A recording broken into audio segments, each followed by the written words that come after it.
by everyone. Thank you for listening. Now live from the heart of liberal Wisconsin, where the political party is just beginning. Welcome to the Devil's Advocate Show. Best friends proving it's never personal, only politics. Please allow me to introduce myself. Now here are your hosts, Daun and Crute. Welcome to the Devil's Advocates Radio Show. Have at it, Dominic. It's Friday Night Fights. Happy Friday to you, Crudy. Fancy Brian, great to party with you at Joan Jet last night. Our fair audience, thank you for making it another week. We appreciate every one of you joining us. Dominic, I appreciate this new, more pugnacious tone out of Joe Biden. Yeah. Let's go. Come on. It's like Mandelbaum. Joe Biden. Have at it. Yeah, have at it. Joe Biden says, you want to sue me? You Republican governors, have at it. Vaccine mandates. I like this tone. I like what Joe said yesterday. We played it live for you right here on the Devil's Advocates Radio Show. And I love what he's saying today. Sue me. Sue my ass. Have at it. Real quick, you're going to love what we got coming up for you on this big show. Now we got the birthday boy coming at 2:30, former U.S. Attorney James Santelle. And Jim's a crowd favorite. We always share the fact it's his birthday because, we got to get him something. An acknowledgement on the radio is about all I can afford. You can't wrap it, but it lasts forever. And my understanding is Jim Santelle is going to do this job for us next Friday. Jim Santelle is going to be our fine fill-in host 1 week from today. But today, we got Dominic. So, we got that going It's for Friday, us. and I'm here. So as a gift to Mr. Santelle, he will be working for us next Friday. Oh, what a priceless gift we have given the man. And Dominic, we've got a priceless gift for the entirety of the audience. He's the Godfather of Lefty Talk. He's Bill Press, our good friend. He's coming around in the 3 o'clock hour. And then Maggie Daun, Milwaukee County Corporate Counsel, very smart attorney in her own regard. I've seen her quoted in paper recently. Yeah, we'll have to talk about it. Something of a middle finger to Janelle Brandtjen. And Janelle Brandtjen, if for the uneducated or those outside of the state of Wisconsin, she heads up the Assembly Elections Committee. They want to do like a cyber ninja style forensic audit here in the great state of Wisconsin. And Dominic, I did a little field trip today. I went out there amongst the people, and I went to a rally at the Wisconsin State Capitol. Sort of Our people or those people? Well, there was a little of both. Good people on both sides. Yeah. And Sheriff David A. Clark Jr., former Milwaukee County Sheriff David A. Clark Jr. Former sheriff. Let's make sure we continue to remind people he is no longer a sheriff. He cannot arrest you. Well, he had a little rally going on at the state capitol. And he had a few sidekicks. He had Janelle Brandtjen. She was there. And he had, I forget the other guy, Rantham, I think his name. He looks like he fell out of a lumberjack commercial. Oh, is that the guy that went and got the police when we were at the Capitol? Could be. I think it was. Could be. Yeah, he seemed very God-fearing and hillbilly-ish at the rally. I'm like, man, occasionally I get my little beard. He gets a little nuts, but this guy's like Grizzly Adams come in from the woods after 20 years. So anyways, he was there. And then there was a representative. I'm not sure whom he represented. But I met a lady, and she tells me she's going to run for the lieutenant governor position in the great state of Wisconsin. And she seemed quite charming, African-American lady. Her name, Cindy Werner. And she's currently the state ambassador for the Frederick Douglass Foundation. And somehow they are associated with this group. And she called this gentleman, his name, Jefferson Davis. She called him the president. And I mean, this apparently his nickname, his moniker, the president. So I'll tell you all about that rally. And Dom, they went from the rally, and I only stuck around for the rally. I did get the press manifesto here. I mean, this thing's thick. It's important when it's thick.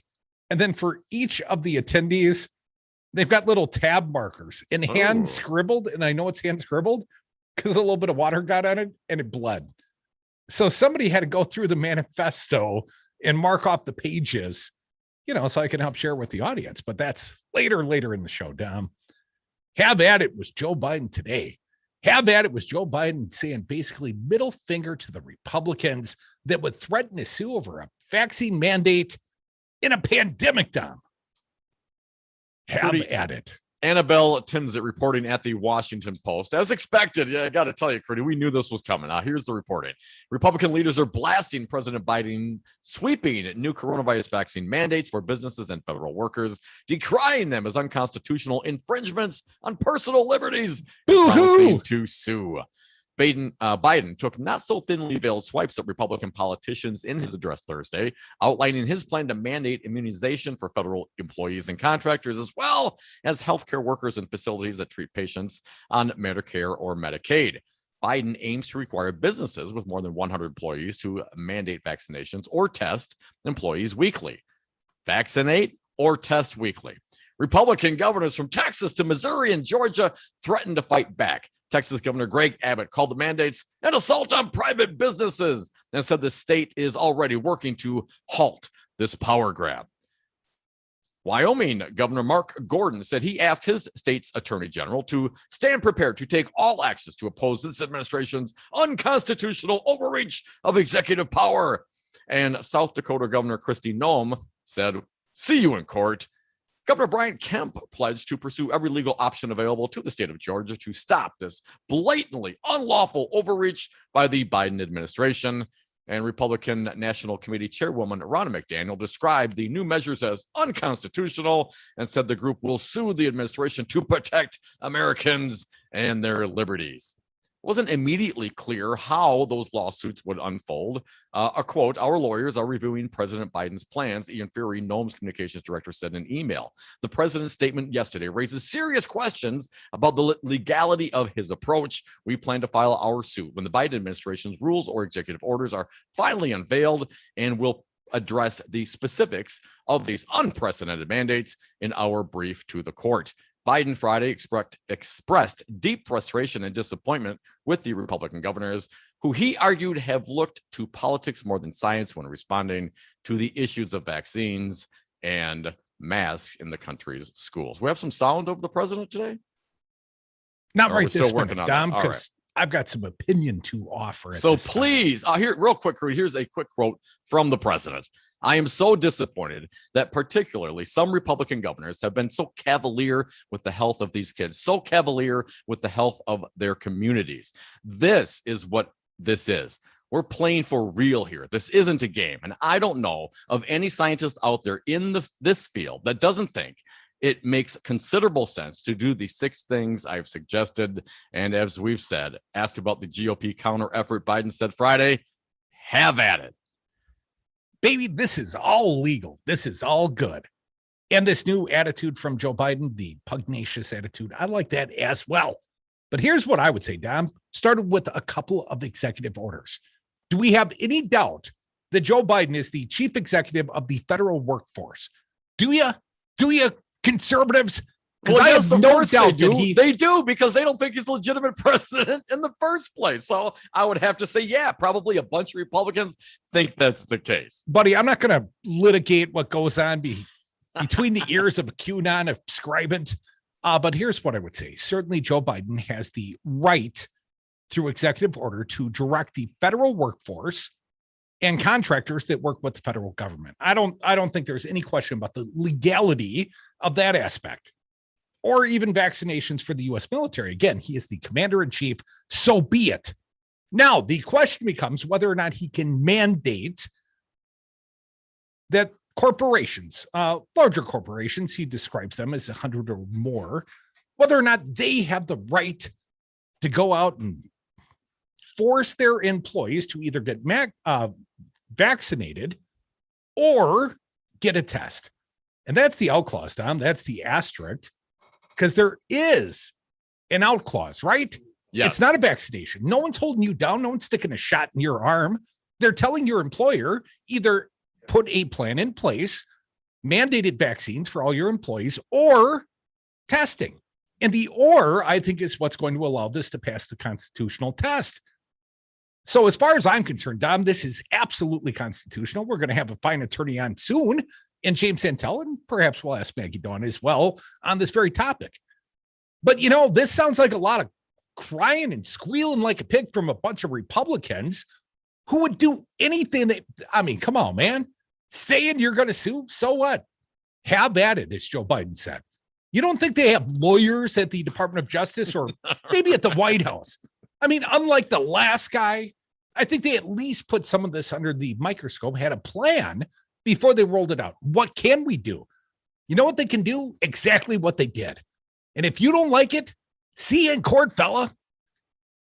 And we'll see what happens. And, I see the flip-flop Biden said back apparently in December. No, I don't think vaccination should be mandated. Well, it's not necessarily a mandate as far as it pertains to the private workforce. There is an out. You can just do weekly testing if that's what you decide to do. But this whole conversation about, this is an assault on private businesses. Yeah, so is putting a backdoor, mandating different OSHA requirements.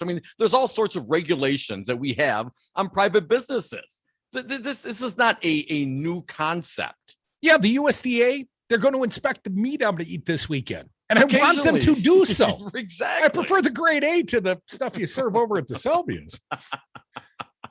And also, legal precedent.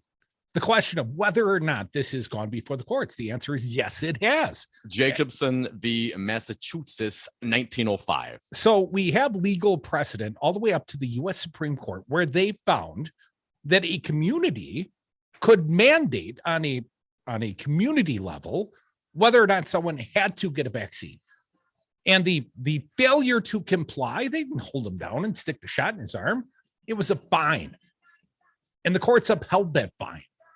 So we've got decided law, we've got executive orders, and we've got a non-mandate mandate. And a lot of howling and screaming Republicans, and you're just freaking wrong. You're wrong. I know you're going to run to the Fifth Circuit, and you're going to lose. You're going to lose on this one. And in the meantime, lots and lots of people are going to get vaccine in their arm. And you know what? We might get beyond this pandemic, but I wouldn't count on it. Not with these freaking guys in charge. Come back, poor Devil's Advocates. It's a Friday Night Fight edition.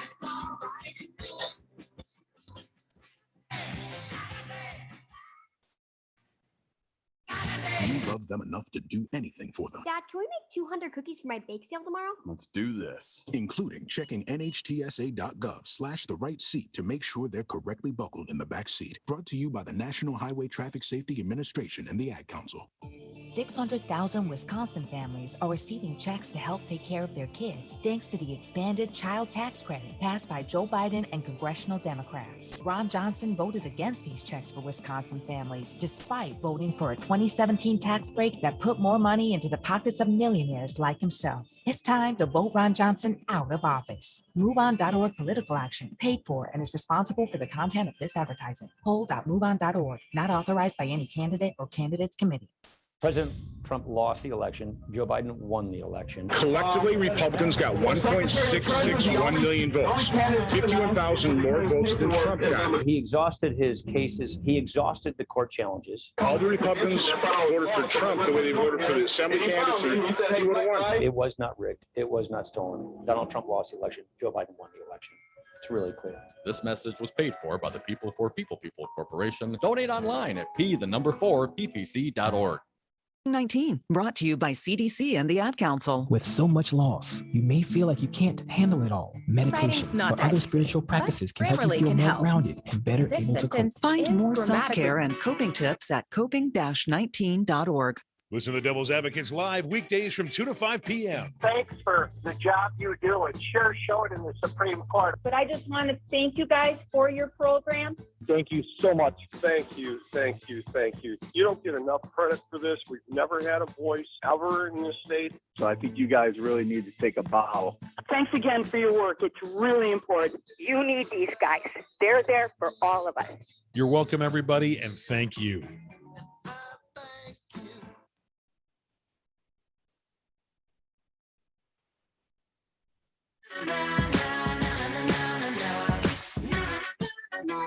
Bring it? Oh, it's already been brought in. Daun and Krutz on the Devil's Advocates. And we are back. Thank you for listening to the Devil's Advocates radio show. Phone lines are open. We've got some guests today. So when you get a chance, like right now, you can join us at 844-967-2789. Dominic, something I didn't have time to mention yesterday on the big show. Donald Trump challenged Joe Biden to a fist fight, a boxing match, if you will. Come on, man. And we know the intention, the plan of the former president, Donald Trump. Trump this weekend is the commentator ringside at the Evander Holyfield fight, right? This 58-year-old guy with half an ear that Mike Tyson chewed off. I mean, this guy's fighting, and Trump's the ringside commentary guy on the 20th anniversary of 9/11. And as a side note, you know what Joni Ernst said that this vaccine mandate by Joe Biden, Joni Ernst, the senator from Iowa. Well, certainly it's just a ruse to get people's attention away from 9/11. From the 20th anniversary of 9/11. So Joe Biden's rolling out vaccine mandates. Have at it, sue me, to detract from 9/11 when he's going to be at ground zero. And in contrast, Donald Trump's going to be doing ringside commentary at a Foxy boxing match, including Evander Holyfield. And apparently he's out promoting it too, because, you know, you don't get paid all the money unless you help promote the big event and sell some pay-per-view 50 Come on, bucks man. tickets. He learned from Daun King. Didn't we see Daun King at the Republican National Oh, Convention? we did. He was a fan of Donald Trump. They're all promoters. And also, I'm sorry, Kurt, don't mean to interrupt, but besides Daun King, we really saw that Triumph the Insult comic dog. That was even more entertaining. Well, he interviewed Daun King, who was wearing a glammed up rhinestone coat, and Triumph the Wonder Dog, the comic insult dog or whatever his name is, was on the curbside interviewing Donald King at the RNC, outside the RNC specifically. What a show. And we were there for that historical moment. And Donald Trump's going to be there this weekend. And he was promoting the big event, the 58-year-old Evander Holyfield boxing against 44-year-old Victor Belfort. Never heard of that guy. Trump was asked who he would like to fight. Who would you like to see Donald Trump fight? Here's what he said. Well, if I had to pick somebody in the world, not only a professional boxer, because I'll take a pass on the professional boxers. That can be a very dangerous subject. But if you said, if I had to box somebody, anybody, I think probably my easiest fight would be Joe Biden, because I think he'd go down very, very quickly, very, very quickly. You know, he once said, "Oh, I'd like to take him behind the bar," and he'd be in big trouble if he ever did. No, I think Biden would go down within the first few seconds. You know what? If Joe Biden accepted that invitation down, I would pay to watch that fight. Have at it. Yeah. I would pay to watch the Donald Trump, Joe Biden fight. I have not paid for a fight since Tyson bit off Evander Holyfield's ear. That's the last pay-per-view boxing match I paid for. The only pay-per-view thing I have ever paid for ever was the Buster Douglas fight. I saw that Buster Douglas fight. That was the same night as the NBA Slam Dunk Championships, though. We were distracted early on, and then we showed up just for the fight, and I had a good feeling, but I didn't bet it because I was a poor-ass college kid. Real quick, so Trump wants to fight Joe Biden. And Dominic, I thought about this. You know, who would I want to fight? Who would I want to fight? You know, I not accept. A professional. You want to bring it? You fight anyone. Who would you fight? Who would you fight, Dom? Who would you fight? Okay. This is childish and stupid, but it's Friday. What else are we going to do? Who would I fight locally here, Crudy, in the state of Wisconsin? I'm taking Shea Sortwell. Oh, yeah. My boy. Nationally, Jim Jordan. I want a piece of that. Oh, you'd get your ass whooped by Jim Jordan. I know. Guy was an All-American wrestler. Yeah. And he used to play football. You know, can I tell you about the things I used to do? What about you now, Jim Jordan? He's got it coming, and I'd be happy to deliver. I'd pay to see you get your ass whooped by Jim Jordan. I'd stick away from Jim Jordan. No, are you kidding me? I want a challenge. And who was the local? And he was a wrestler, man. We're talking about boxing. I mean, or you want an MMA? I mean, I'll take Jim Jordan anywhere, anytime. Put you in the octagon with him. 2 men enter, 1 man leave. Now, if I had to pick a local competitor for you, Dom, Vicky McKenna. I'm not sure if you'd come out of that fight unscathed. She's a little scrappy. She is scrappy. How about this, Dom? You know who I would like to fight? Who would you fight, Curdy? Dan O'Donnell. Righty Your Whitey buddy? talk host. I'd punch him right in the mouth. I would do it for charity, Dan. If you're out there, if someone's listening, if someone knows Dan well, invite him. I would do any sort of charity fight. I would get in shape-ish. I'll need like 30 days to train. 30 days. But I would fight Dan O'Donnell, and I'd punch him in the mouth as hard as I could. And he could punch me in the mouth as hard as he could. I mean, I think that'd be, I'm like 10 years older. Clearly out of shape. Dan, come on, man. You could whoop my ass. I think you should take me up at this. Dan O'Donnell, we should organize some sort of charitable boxing match. And, perhaps Vicky McKenna could do ringside commentary. And Dom, you could be the ring girl holding up the numbers, shaking All it. sexy. Round one. All right, Curdy, let me ask you this, though. How about nationally? Pick a national figure. Who would you like Donald Trump challenging Joe Biden? Who would your national opponent be? Peter Ducey. I'd go fight for the honor of Jen Psaki. I'd go whoop his ass. I know he's a young scrapper, but I'd weigh in at a stealthy 6'3", 239, just like the former president. Yeah. 239, huh? 230. I'd cut a few pounds. I'd do a little workout in the sauna the night before. This is not about weight class. 3 rounds, Dan, if you're listening, 3 rounds for charity. You pick the charity. We'll raise a little money for charity. Wait, how long are the rounds? 3 minutes, 9 minutes total. Yeah. And we're going to need longer than normal intermissions. Maybe we'll get you some of those sumo wrestling outfits you guys can go challenge each other on. Come back for a But I fine couldn't tell guest. if you'd be wearing yours. The birthday boy, he's James Santelle, former U.S. attorney, more devil's advocate. I'll take your ass on in the ring. If you fight any celebrity, who would you fight? I'd fight William Shatner. If we don't battle to the death, they will kill us both. This is the radio station you were looking for. Devil Radio 92.7. It surrounds us. It penetrates us. It binds the world together. Help me, Devil Radio. You're my only hope. Hi, this is Brad from Zero Res. If you need someone to help with your carpet cleaning, business or residence, please give us a call. We have the best system available and an amazing team of friendly technicians. Call us at 848-9000 or schedule online at zeroresmadison.com. Chad's Design Build is proud to sponsor the Summer of Love on Devil Radio. We are committed to our community to demand better for each and every person. Doing the right thing isn't necessarily easy or inexpensive, but when we take the time to listen and learn, we can build a better community. Thoughtful remodeling is a lot like building an effective, progressive coalition. It takes patience, intelligence, and love. Experience helps too. Thank you, Joe Biden, and thank you, Devil Radio. On behalf of Chad's Design Build, here's to the Summer of Love. Greetings, everyone. This is Nate Tim inviting you to my show, Lay of the Land, about life and politics. Hello, James. Wisconsin. Join me. Ryan, how are you today? 7 p.m. Great. Happy birthday, sir. And conversation on Everybody knows, right? So yeah, I'm turning 148 today, so I look pretty good for that, right? Yeah, you're elvish. You age well. I'm liking that. I'm liking that a lot. Thank you very much. Awesome. I understand we might be together next Friday. We're playing for. I'm gonna be out, so it'll be Evan. He says the president needed to get that out. Sorry, man. Channeling. I'm devastated. I may have to withdraw my commitment. Are feeling. Don't tell anyone that until Friday. That many governors and elected officials have also shared their frustration over. South Carolina Governor Henry McMaster says in a statement, the president and the radical Democrats thumb their noses at the Constitution.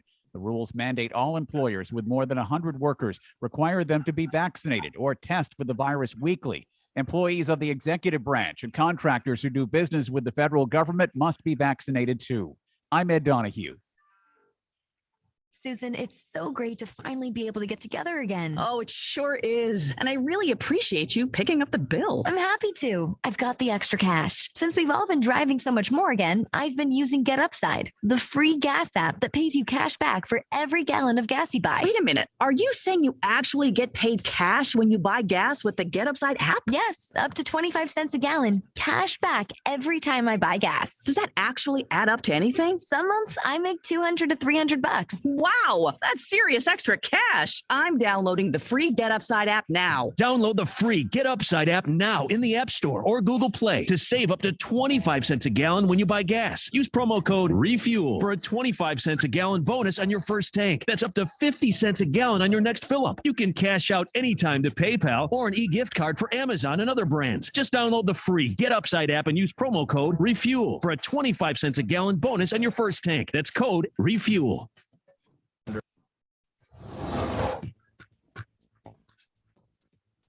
For Devil Radio 92.7 FM and WTTN 1580 AM, I'm Luke Mathers with your headlines. On Thursday, Wisconsin reported 32 COVID-19 deaths, the largest single-day total in more than 6 months. The state of Wisconsin reported a total of 37 COVID-19 deaths in the month of July. Yesterday's single-day death toll increased the 7-day rolling average of COVID-19 deaths in Wisconsin to 11, the highest it's been since mid-February. Roughly a month ago, the state of Wisconsin was averaging 1 daily COVID-19 death. Public Health Madison and Daun County extended the county's mask mandate yesterday until October 8th, with the order providing an exemption for performers and musicians as long as vaccination and social distancing requirements are met. Forecasted partly cloudy skies this morning, leading to clear sunny skies throughout the afternoon with light winds and a high today of 79 degrees. Clear skies expected to continue into the evening with an overnight low of 60 degrees. You're listening to Devil Radio 92.7 FM and WTTN 1580 AM.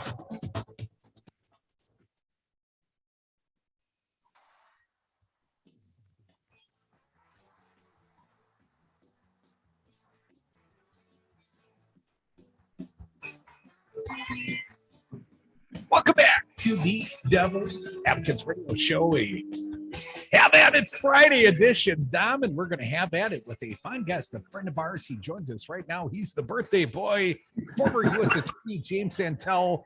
Jim, welcome back. Just a year older. Good to be with you today. I got to bring chocolate chip cookies to the class treat and got to especially decorate my locker today. So it's truly a throwback birthday.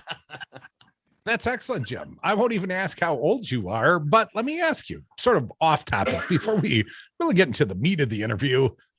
Jim, if you were going to fight a public figure for, let's say, a celebrity boxing event, who would that be? And do you think you'd be fighting up a couple of weight classes against Bill Barr? I think I probably would be under any circumstance. Yes, absolutely. And I'll have to pull down my list of potential opponents and get back to you on that. Locally, any locals like to take a swing at? Because I got a few. Go ahead, and then I'll check them off the box of my boxes here as we. Well, I've put a challenge out, and I'm being entirely sincere when I say this. Dan O'Donnell, I want a piece of your ass, man. Let's go, Dan. I can take you. I'll whoop your ass. Let's meet in the ring. Let's, raise a few bucks for charity. To make this academic, which it always is when we get together, combat by or trial by battle, trial by combat, right? We're going back to fundamental notions about how we administer justice. And so it may not be a 21st century concept, but there's certainly precedent for it in our long lost history. Yeah, there is. 2 men enter, 1 man leaves. James Santelle, I've got to ask you, the president, sort of pugnacious in his own regard today, says, have at it, in response to, will they sue me? Will Republican governors? And the answer, of course, is yes, they'll sue Joe Biden, the Biden administration. But let's talk about the legality of these vaccine mandates as Joe rolled them out on the air yesterday. Let's start with the executive orders. Got any issues with the president issuing executive orders for the federal workforce? That seems like a no-brainer, does it not, Jim? It is a no-brainer, none whatsoever. This is an executive authority. This is a presidential authority. In many, many ways, many areas, presidents of both parties, all parties have often established rules and regulations that bring the federal workforce in line with what the policies and good practices of the government should be. No problem with that whatsoever. And if there is a challenge to it, which again, I suspect there probably will be, anticipate that, well, we hope we would anticipate that there would be no federal judge who would look at that and say, listen, a president can't even establish regulations for the operation of federal employees. A no-brainer, I agree. Well, and contractors that would interact with the federal government, they would fall under a similar umbrella, Jim? Same kind of umbrella, same kind of thing. If you decide that you want to contract with the government, that's a decision you make voluntarily. You don't have to do that. But once you do that, there are all kinds of things appropriately upheld by the courts inside of contracts that I have, you have, corporations have, to perform services, to provide products to agencies of the government, to otherwise support federal functions. If I do that, I have to agree that I will abide by the rules and regulations that the government establishes. It's a contract arrangement. And again, no problem with those either. So, Jim, let's talk about the quote unquote mandates of private businesses of 100 or more employees. Let's start with the fact that he set a number that comes off as arbitrary, or perhaps arbitrary and capricious, as my sparring partner Dan O'Donnell might say. Well, you got to pick a number, right, Jim? Is there anything arbitrary and capricious about picking a number of 100 employees? And nothing arbitrary and capricious at all. Again, not only because I support what the president's doing as a practical matter, but recognize once again, there's an awful lot of precedent for this, right? In the employment area, when I heard the president was doing this, in the employment area, I thought about Title VII. What does that say? Well, the Americans with Disabilities Act, all kinds of things out there in the employment setting that do not apply to very small businesses. But you have employees of a certain numbers, certain categories, and then they do apply. Why? Because we want to have this greater impact upon the community in which we live. So that notion of selecting a certain threshold number and applying it and ensuring that people, companies, and institutions that employ a certain number, that there's an awful lot of precedent for that. Once again, and the question is your executive order, what you're doing, is it reasonable and rational? Does it meet some legitimate government purpose, some function? And my answer to all that would be yes, yes, and yes, that this is something the president has the authority to do. He's doing it not in a draconian way, not in a capricious way. It's balanced, it's rational. That's what the arguments will be when it gets into court, certainly. And it will, as you indicated, go into court. But this does not strike me as the kind of thing that a president would be turned around on, if you will, by a court. Now, again, executive orders have been the subject of lots and lots of litigation. We know President Obama in the immigration area, frankly, President Trump as well, lots of things in court. But this one strikes me as, it's the ultimate thing that a government does, right?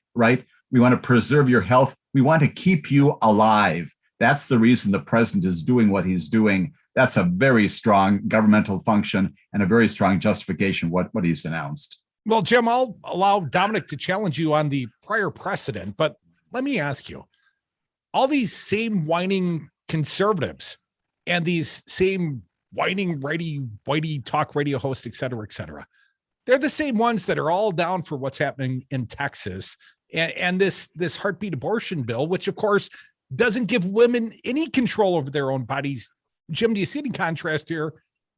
Contrast is understating it, right? Hypocrisy is a word that's used a lot, and that one applies. Inconsistency, incongruence, basic incapacity to do. It's not left and right brain. Those are two different concepts we're talking about there. But how you approach these issues without any consistency in your basic theories, your basic ways of looking at things, you've identified it just right. If you're going to embrace life, if you're going to embrace health, then you need to do that across the board. And the difference, again, the Senate Bill 8 matter in Texas, that again, lots of focus by the Department of Justice, which I'm sure we'll talk about. Those who would promote that as a way of doing whatever the purpose of that particular bill is, and plainly it is to restrict reproductive rights access, and at the same time maintain that mask mandates and vaccination mandates, which are also intended to protect health and security, that those have to fall. It is irreconcilable. And again, that's a nice way of putting it. Folks, you're listening to the Devil's Advocates radio show. James Santelle, birthday boy, our friend, Former U.S. attorney joining us. Appreciate it, Jim. Briefly getting back to the number. The ACA, I believe, has a requirement of 50 full-time employees, right? So, I mean, there's all sorts of legislation out there and requirements based on different sizes and different numbers. So I just throw that one out there as well. But with regards to the mandate of vaccines. Now, what I did notice on this, number one, was as it pertains to the private employees, the president just didn't say everyone's got to get vaccine. Get a vaccine. What he said was you either have to get a vaccine or you have to do weekly testing. Now, was that a political out, or do you think that he in fact actually has the constitutional authority to require the vaccines even without the option of weekly testing because of the Jacobson versus Massachusetts ruling in 1905? All right. And again, I commend to all of your listeners. I know that the two of you have Jacobson posted on your bulletin boards in your studios. It really is a wonderful articulation, not only of the capacity, the constitutional capacity of the government to impose, to require that citizenry, in this case in a small town in Massachusetts, be vaccinated against the smallpox scourge at that time. But there's this wonderful language inside of it that in many ways is responsive to your good question, Dom, about how we are parts of a community. And for that reason, we do in fact have to abide by some basic rules, some restrictions on what we might think are our personal liberties that really don't exist when you are living in a larger group. So I commend that language to all your listeners, and to read through that, it's wonderful, exalting language. As to your specific question, again, my view is yes, the president can mandate, as he has done this. No doubt his legal counsel, folks at the Department of Justice, have scoured through this and written in a way that should stand up in court. But he's also, again, with respect to this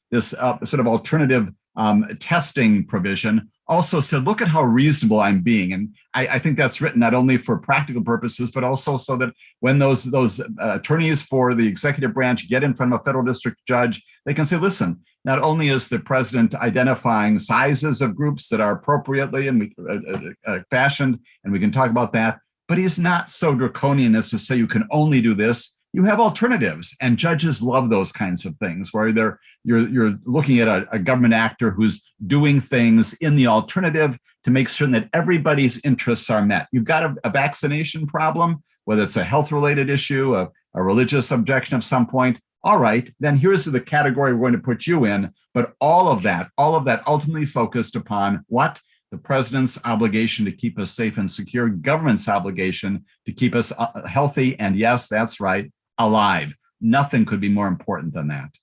Jim, that particular case was versus a state, and it gave that state the authority to do that.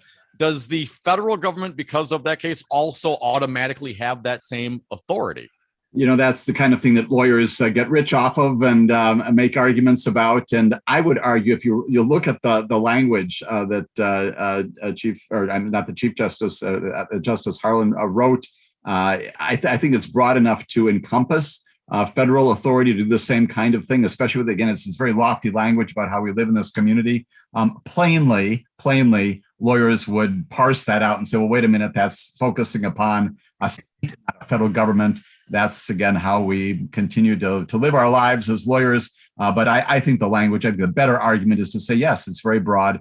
Again, the other point of it is, obviously, it's 116 years old.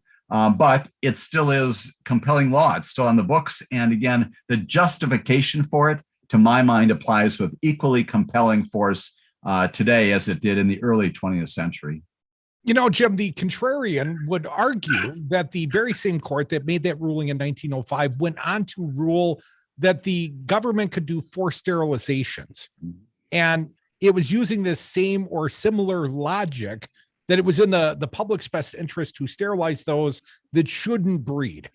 You know, people like Daun. But anyways, Jim, in that light, is that the fact that we have obviously evolved as a society, or we'd like to think we have, do we also see involvement of the law? When you talk about turning over precedent, you know, I mean, 1905, I know Roe's perhaps the question of whether that will be overturned, but could you see this court in its current makeup finding justification to overturn this old law. Absolutely. And again, two observations. One is it is a fact of historical legal status that the Supreme Court docket is littered with opinions that today we would not only bristle at, but find offensive. Plessy versus Ferguson, Dred Scott, those kinds of cases that we look at today, some of those by majority opinions. And today we think, my goodness, how could any human being embrace those principles? So Supreme Court, like any part of the government, federal government, state government, local government, we would say today makes mistakes, sometimes terrible mistakes. And the question is, again, what does our contemporary view about what America is? What does it tell us about that? Not that the Supreme Court should be completely focused upon polls and what our population says, but we do evolve. Our nation today is wildly different, as we have talked about, than it was 245 years ago. I've often said James Madison would have no idea what was going on right now with the radio and we're on Zoom and all these kinds of things. And so life does march on. And so I would maintain that the Constitution's living, laws need to respond to the reality of today. And to get back to your question, is it possible that the same Supreme Court that does make a decision, decides Roe versus Wade in 1973, Planned Parenthood versus Casey in 1992, that talks about access to abortion, could the present Supreme Court go in the opposite direction? Yes. And frankly, I think there's every indication, this is the bad news that comes out of even what the Department of Justice is doing this week. Every indication is that our Supreme Court is going to find a way, if not to completely overrule Roe versus Wade, this case versus and Dobbs, but it's going to chip away at it. Folks, you are listening to the Devil's Advocates Radio Show. We'll come back with our fine guest, former U.S. Attorney James Santelle. Will there be a lawsuit? Yeah, probably. Have at it. Why don't you punch me in the face? Oh, you can.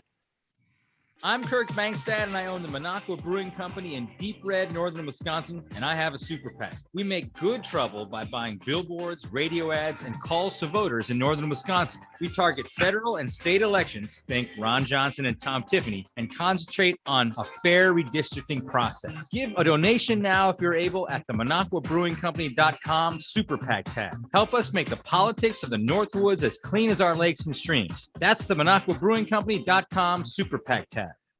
600,000 Wisconsin families are receiving checks to help take care of their kids thanks to the expanded child tax credit passed by Joe Biden and congressional Democrats. Ron Johnson voted against these checks for Wisconsin families, despite voting for a 2017 tax break that put more money into the pockets of millionaires like himself. It's time to vote Ron Johnson out of office. MoveOn.org political action, paid for and is responsible for the content of this advertising. Poll.moveon.org, not authorized by any candidate or candidates committee.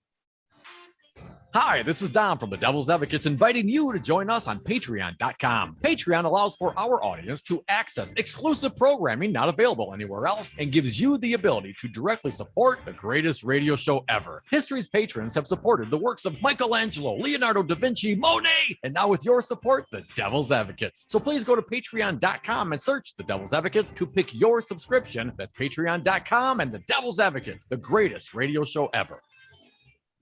The former president, the fact that he needed to drop a press release to call the horse a junkie. The horse came from a broken home. I heard he was sold for like $1,000, was born on a dirt patch. Then the pressure, the constant, the training over and over. I mean, really not getting to have a normal childhood and grow up and hang out with their other little horsey friends. Then one of those days, walked down the wrong alley and first one's free. And after that, it was all downhill from there. Dom, that's why they call it horse. Listen to Devil's Advocates weekdays from 2 to 5 p.m.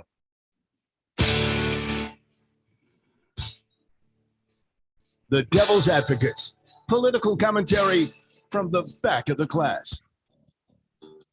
And we are back. Thank you for listening to the Devil's Advocates radio show. If you missed any of this fine program, please go online to devilradio927.com. You can listen to and download podcasts and interviews. Dominic, we got a fine guest coming soon. He is Bill Press, the Godfather of Lefty Talk. But right now, former U.S. Attorney and birthday boy James Santelle stuck around. Thank you for doing so, Jim. Other questions. Damn near had to declare yesterday Merrick Garland Day.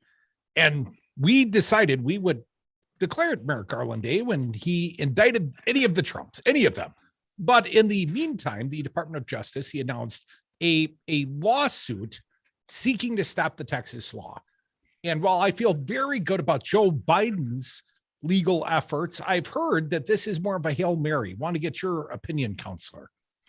A couple of observations. One is I will tell you that even though I'm no longer part of the Department of Justice, this made me proud yesterday to see a Department of Justice that was invoking the principles and the laws that are out there, the processes to attack what I think most of us think is a dramatically unconstitutional action by the Texas legislature. And so three things. One is he says in this lawsuit, the Roe versus Wade is still good law, which is an important thing for America to hear. It's still good law. Even in Texas, he says it's good law. He goes on to say the problem in Texas, second point, is you've got this structural peculiarity where you've got these private attorneys general, sometimes referred to now as bounty hunters, given $10,000 if they're successful in identifying somebody who's violating this 6-week limitation that the law establishes with respect to reproductive services and abortions.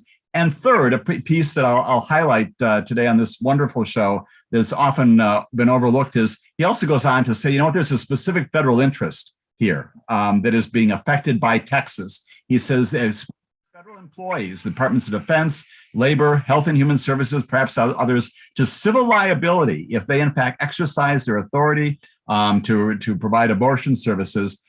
He's talking about standing. We've talked about a lot. He's talking about the possible harm to federal employees and the federal government if this goes forward. So again, creative lawyering and an effective way of attacking this. Interestingly, back in front of Robert Pittman, a former colleague of mine, was U.S. attorney. Now he's a district court judge in Western Texas. He's the one who initially scheduled a hearing on this, and the Fifth Circuit said, no, let's cancel that, went up to the Supreme Court.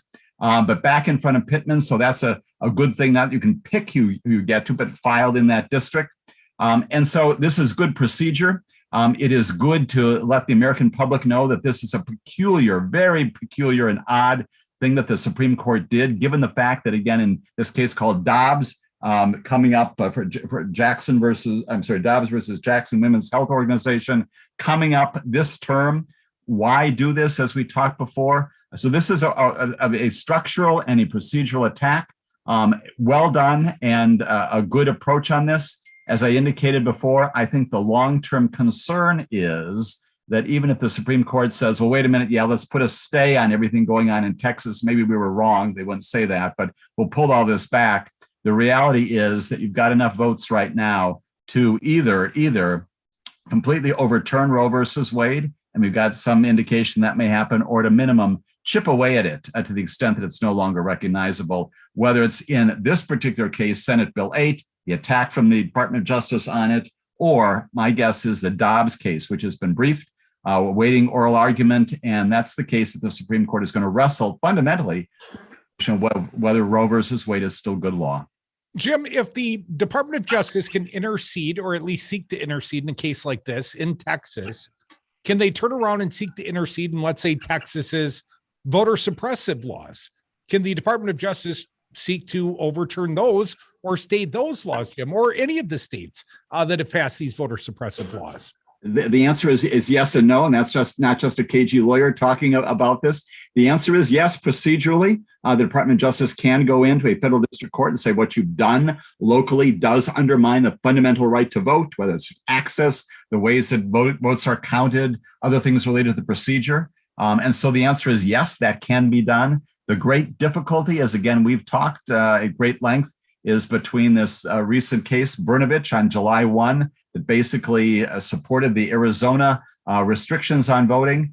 You've got Justice Alito basically saying you come up with some reasonable basis for limiting voting in America, and we'll sort of approve it. And the prior case, Shelby County versus Holder, which eviscerated the review by the Department of Justice. I think there are an awful lot of us who maintain that even though the department still has the capacity to go in, Civil Rights Division, and attack these state laws, as a practical matter, the 1-2 punch of Shelby County 8 years ago and Brnovich a couple of months ago almost eviscerates the Voting Rights Act. And it's a real problem for Department of Justice advocates in the Civil Rights Division to argue to any district court judge and any appeals court judge that the law today, as established by the Supreme Court and Justice Alito in this outrageous opinion, gives us the capacity to ask you to overturn state overreaching. It's going to be a tough fight now. Thus, the reason for legislative action in the United States Congress. The new voting rights bill introduced and passed in the House of Representatives, moving forward again to remedy Shelby County and other things. It's got to be back in the legislature, and got to get the Senate capacity to enact some legislation to give back, to restore the Voting Rights Act, and to overcome what the Supreme Court has done 8 years ago and 8 weeks ago. James Santelle, former U.S. attorney, going to have about 2 minutes left, my friend. I wanted to get your take. The January 6th Commission put out some requests for documents, government agencies, as well as telecommunications companies. My understanding today was the deadline. What do you know? The answer is some good news here. Inside government, everything from the National Archives and Records Administration to others have provided governmental information. So we got this omnibus request from the Select Committee saying, basically, give us everything you have, communications back and forth, what happened on January 6th, before that, after that, anything related to what happened on January 6th. The committee just recently got this huge dump of documents from all the agencies across the board, presumably including Defense, Homeland Security, Interior, Justice, FBI. So all that is we don't know what it says, but they've got that. What we have not gotten yet, and you made reference to it, and the big news story, of course, is the telecommunications information. What kinds of telephone toll records does OSA, Kevin McCarthy, have, and what kinds of things would the committee be interested in seeing? That hasn't been, we haven't seen that yet, and that still has to be produced. So more of that coming to the committee, a good sign that at least the government is already responding to their very broad requests, and without any objection to it. And that's the way it should be. I understand some of this information may be encrypted. It may never become readily available, but, we can all take consolation in the fact, everything to Matt Gaetz will be totally available.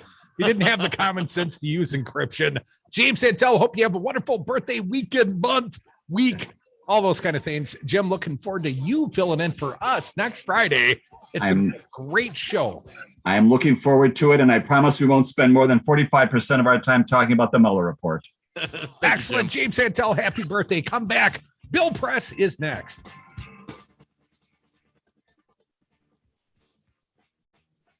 Hi, I'm Froman. You're Froman. That's right. I'm Froman, the sausage king of Chicago. I don't see any reason why it would be. Let's have trial by combat. Have at it. 600,000 Wisconsin families are receiving checks to help take care of their kids, thanks to the expanded child tax credit passed by Joe Biden and congressional Democrats. Ron Johnson voted against these checks for Wisconsin families, despite voting for a 2017 tax break that put more money into the pockets of millionaires like himself. It's time to vote Ron Johnson out of office. MoveOn.org political action, paid for and is responsible for the content of this advertising. Poll.moveon.org, not authorized by any candidate or candidates committee. This is Rocker. I'm sitting on the patio at Salvatore's Tomato Pies on East Wash, and I'm enjoying a floral forward Manhattan called As Long as There's Whiskey. It features Rocker Rye whiskey with a hint of blueberry, a touch of smoky Amaro, and it's finished off with St. Germain. It's a Rocker Rye Manhattan at Sal's Tomato Pies on Livingston. Ask for it by name, As Long as There's Whiskey. You can also enjoy Rocker Spirits at the Wisco and Tiny's Tap on Willie Street. You must be 21. Please drink responsibly. You are listening to WTTN Columbus, W224EG Madison, always streaming at doubleradio927.com.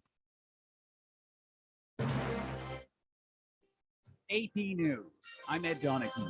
White House Press Secretary Jen Psaki was asked how long it will take to enforce President Biden's coronavirus vaccine mandate. I don't have an estimation for you today, but there's clearly an urgency here, and we want to ensure that rulemaking proceeds rapidly, as quickly as possible. I'll also note, though, that there are a number of companies that have already put requirements in place. At a school in Washington, D.C., President Biden said some Republican governors are being cavalier about pandemic-related rules. He hopes school kids aren't learning from this. One of the lessons I hope our students can unlearn is that Politics doesn't have to be this way. South Carolina Republican Governor Henry McMaster said in a statement that the president and the radical Democrats thumb their noses at the Constitution. The U.S. has halted all U.S.-bound flights of Afghan evacuees from 2 main bases overseas after discovering a limited measles outbreak among Afghans arriving in the U.S.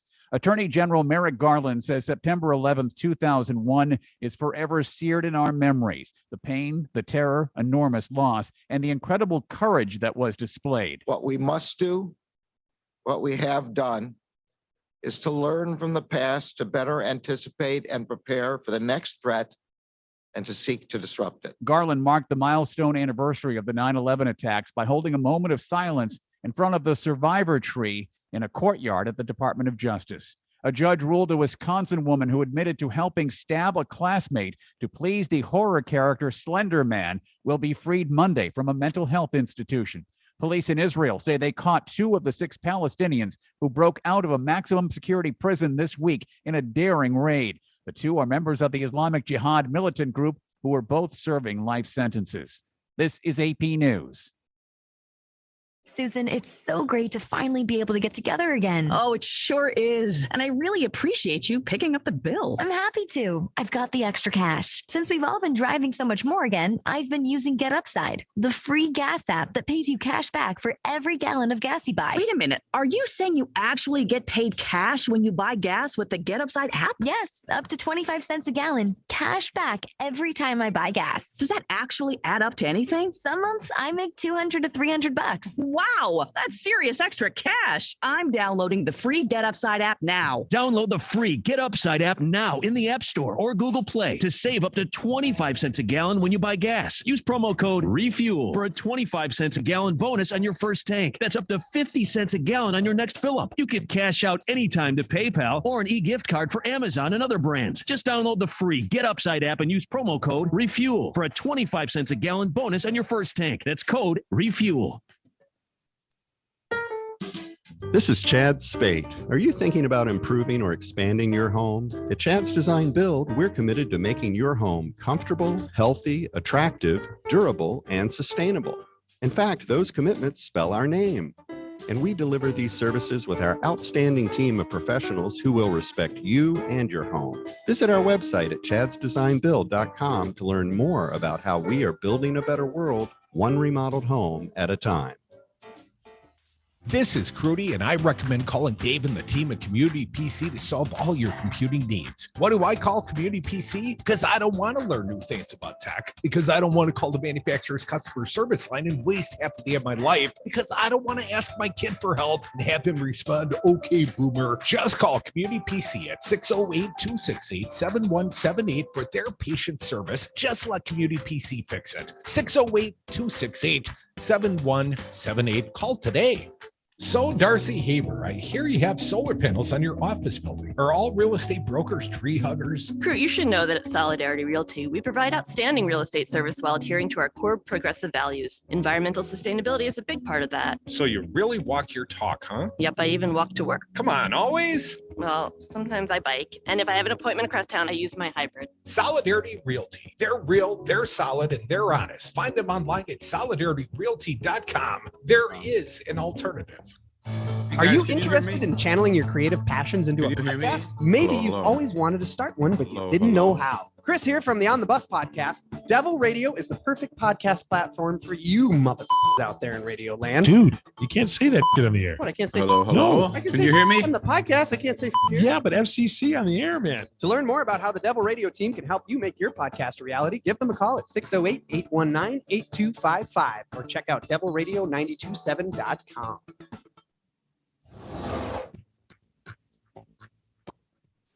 For Devil Radio 92.7 FM and WTTN 1580 AM. I'm Luke Mathers with your headlines. On Thursday, former Supreme Court Justice Michael Gates asked election officials to preserve I got a problem. while he is conducting a review of What's last up? November's election at the I'm cost of hearing you through the. $676,000 I'm not hearing you in my The headphones. Republican authorized probe into Wisconsin's 2020 Gotcha. presidential election is being conducted out of the public view, but recounts in Dane and Milwaukee County last year, as well as lawsuits before the U.S. Supreme Court, Wisconsin Supreme Court, and before several federal judges all all upheld Wisconsin's election results. Yesterday, a Daun County judge stated she will compel 3 So I hear journalists you through the covering computer, but protests it's last low. summer to testify in a trial of 2 women accused of assaulting a state lawmaker at the Should it protest. be full force the judge right agreed now? with the prosecution. Should be. You should be hearing the opener in just a moment. Information is crucial I to don't the know. case. I guess we You're normally listening to don't Double use the Radio, earphones, do we? 92.7 FM and WTTN 1580 No. AM. But I should hear you louder than I do. Warning, you are about to listen to the greatest radio show ever. And due to contractual obligations and to shield our airwaves corporate licensees from got it now. any semblance of liability, responsibility, and gullibility, now. we must tell you the views represented on this show are not necessarily those of this station or its management. This radio show contains differing points of view on current political topics, and due to the nature of its contents, it should be heard by everyone. Thank you for listening. Now live from the heart of liberal Wisconsin, where the political party is just beginning, welcome to the Devil's Advocate Show.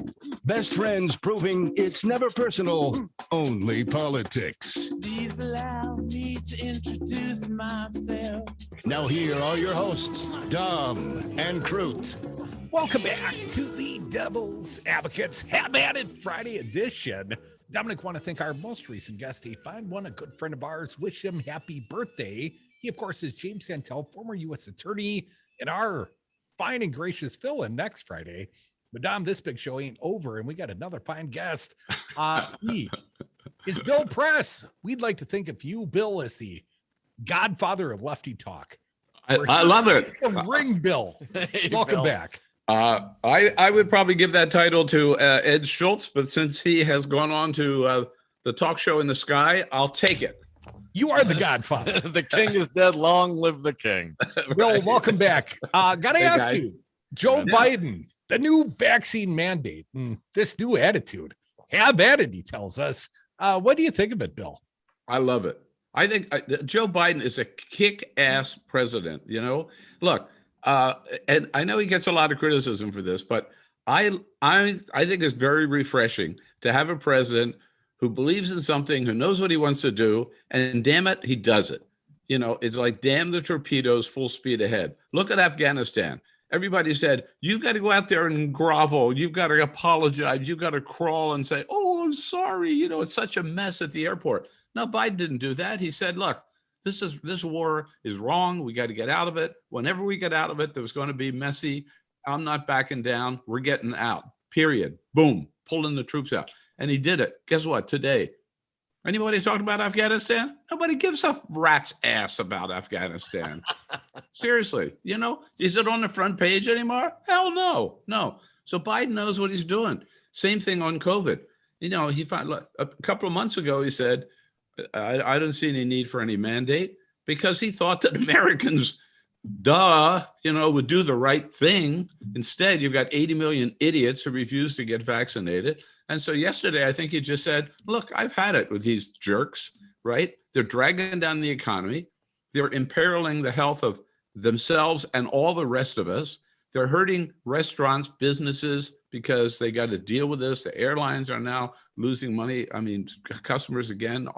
So he just said, let's get serious. We're just not going to put up with this crap anymore. You know, wear your damn mask. And what I love, and he involved the private sector too. And, you know, I said, so it's not a mandate. He just says, if you want to work for the federal government, you got to wear a mask. If not, get a job somewhere else. Hey, free enterprise, right? That's right. How very Republican of him. A little bit of a tougher stance, though. I like it. I like this tougher stance. I'm not suggesting he's been something less than tough, but a little more cordial up till now. It's obvious he's angry. He's frustrated. I heard the righties bemoaning the fact that Joe Biden's more angry at the non-vaccinated than he is at the Taliban. And I'm thinking, come on, man. You know, but here's my question, Bill.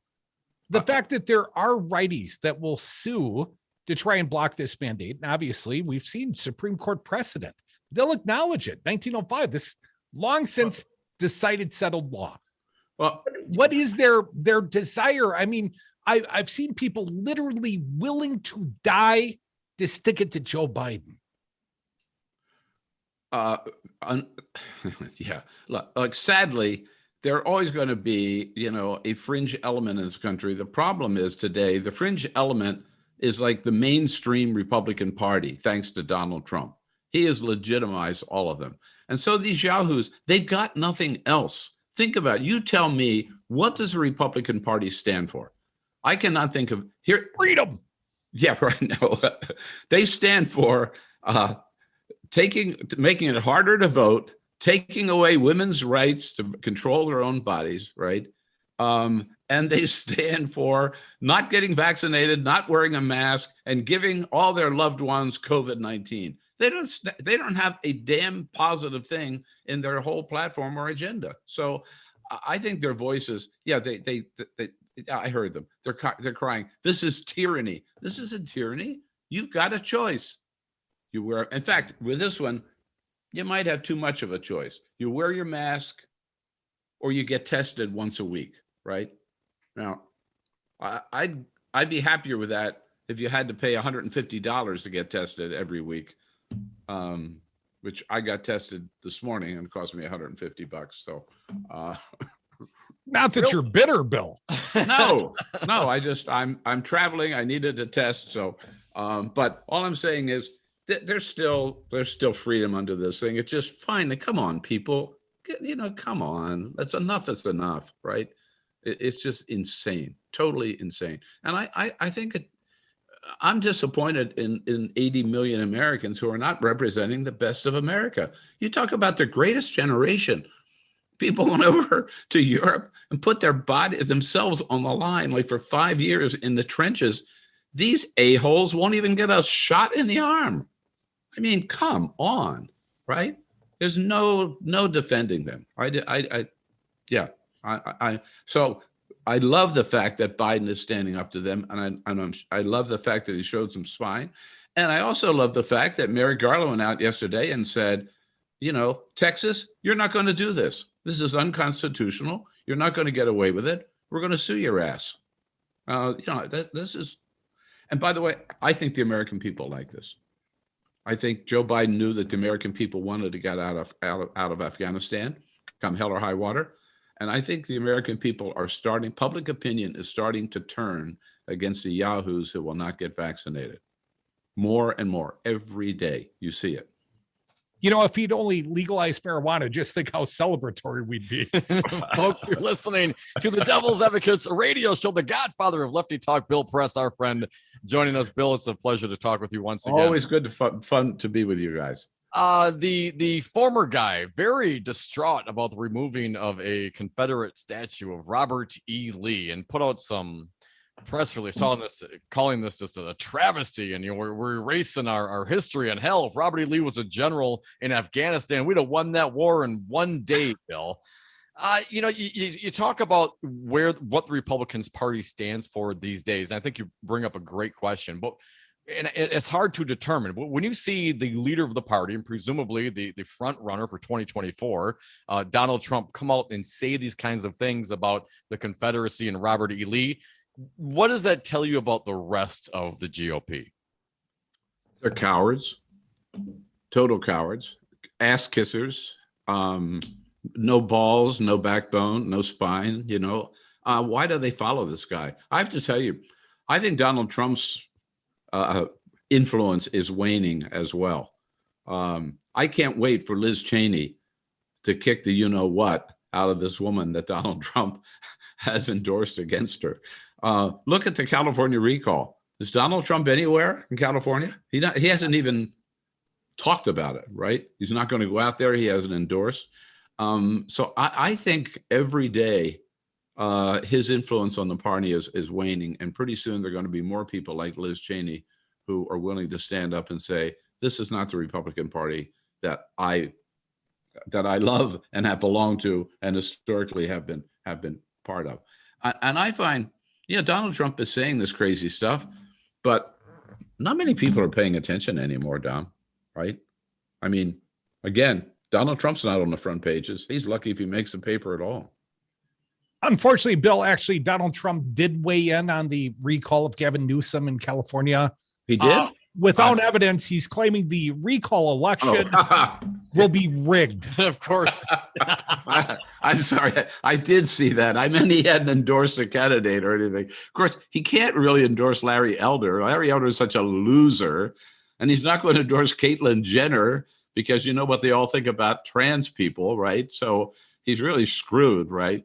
But yeah, he like 2020, he's saying the election was rigged before the election even happens, right?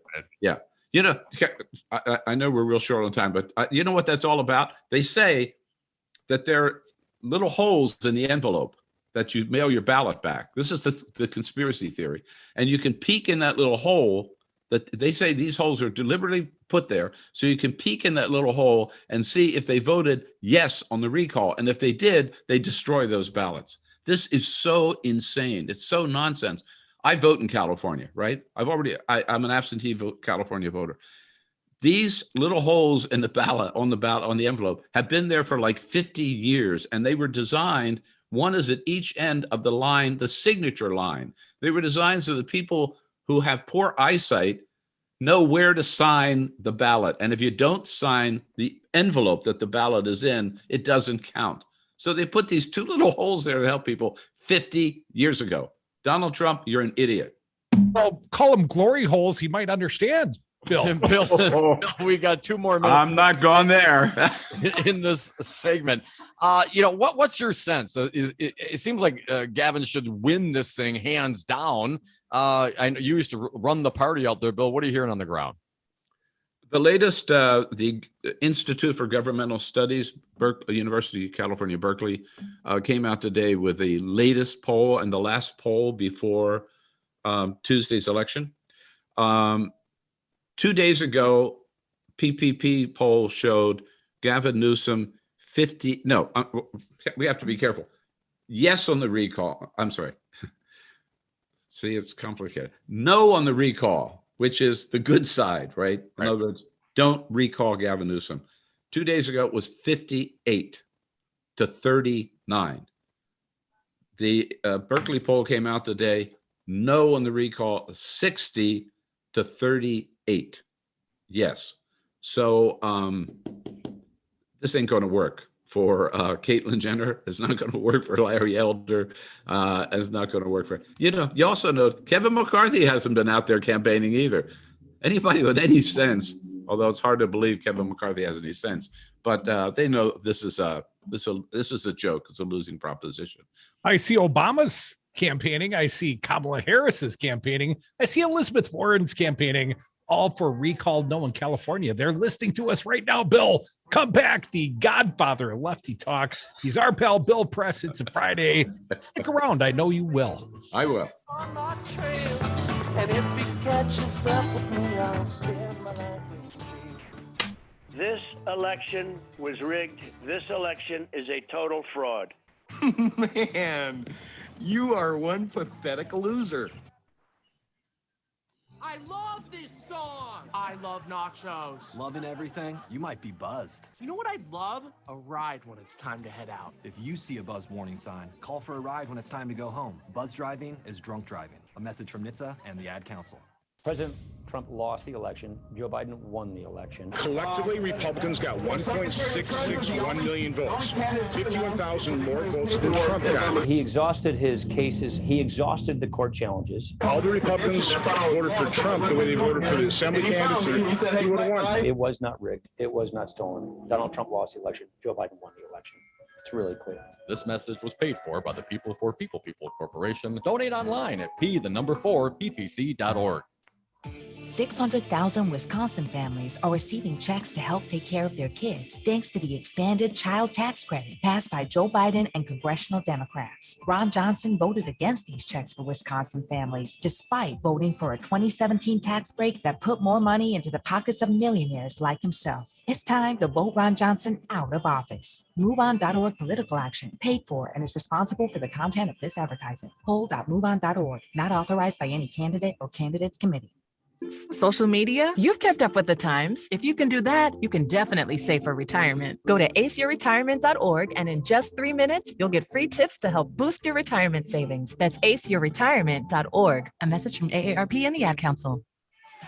Once again, the American public has some reading to do. A 29-page indictment today. Americans need to take a look at page 6, paragraph 20, and here come those important 8 words: to interfere with the 2016 U.S. presidential election. That is it. Jim, I'm going to make a confession on behalf of the panel. Dom's not going to read the indictment. Come on, baby. The Devil's Advocates, political commentary from the back of the class.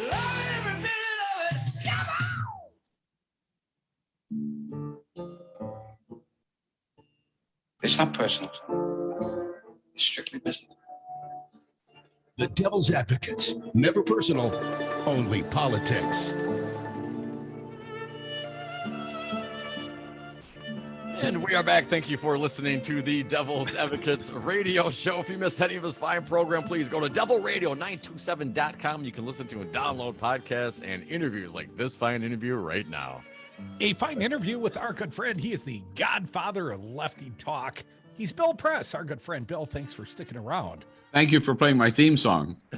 You're welcome. Bill, let me ask you, a little off political topic, but the former president of the United States on the 20th anniversary of 9/11, this terrible day in American history, well, he saw no better way to honor the dead than doing ringside commentary on a pay-per-view event, boxing. And above and beyond that, during the promotional tour for the boxing event, Bill, the former president, Donald Trump, said, well, you know, if I could fight any person, well, that's easy. I want to fight Joe Biden. Bill, who would you take in that fight? Oh, you know what? I think. Would you pay the $50? I would pay the $50. I would pay the $50. But I got to tell you, the first punch that Joe Biden landed, Donald Trump would scurry out of the ring. He's such a, he's a phony. Yes, he may try to talk tough, but he's a pushover. He's a weakling. He's a loser. He's a loser, total loser. But okay, also, Bill, what you said about the way he's marking this incredibly important anniversary tomorrow for September 11 is pretty disgusting. And it just shows that he has no empathy. He doesn't care about what happened. If it's not about the glory of Donald Trump, he doesn't want any part of it.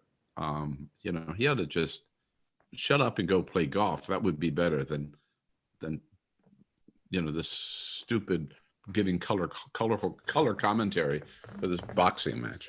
Well, you'd think it would be below the dignity of the president or the former president in this case, but he has no dignity. I was just going to say that assumes the former president has any dignity at all. If anybody who thought that before he got to the White House, and we all were waiting for the big pivot, right? Remember the word? Still waiting. Yeah, never happened, did it? He had no dignity going in. He had less dignity going out. Well, Bill, you don't have to dignify this with a response, but my question of you is, if you were to strap on the leather gloves and go in the ring, who would you want to fight, Bill? Anybody you've always, just want to pop in the mouth? Jim Jordan. You and Dominic. I said this earlier today. Yeah, Jim Jordan.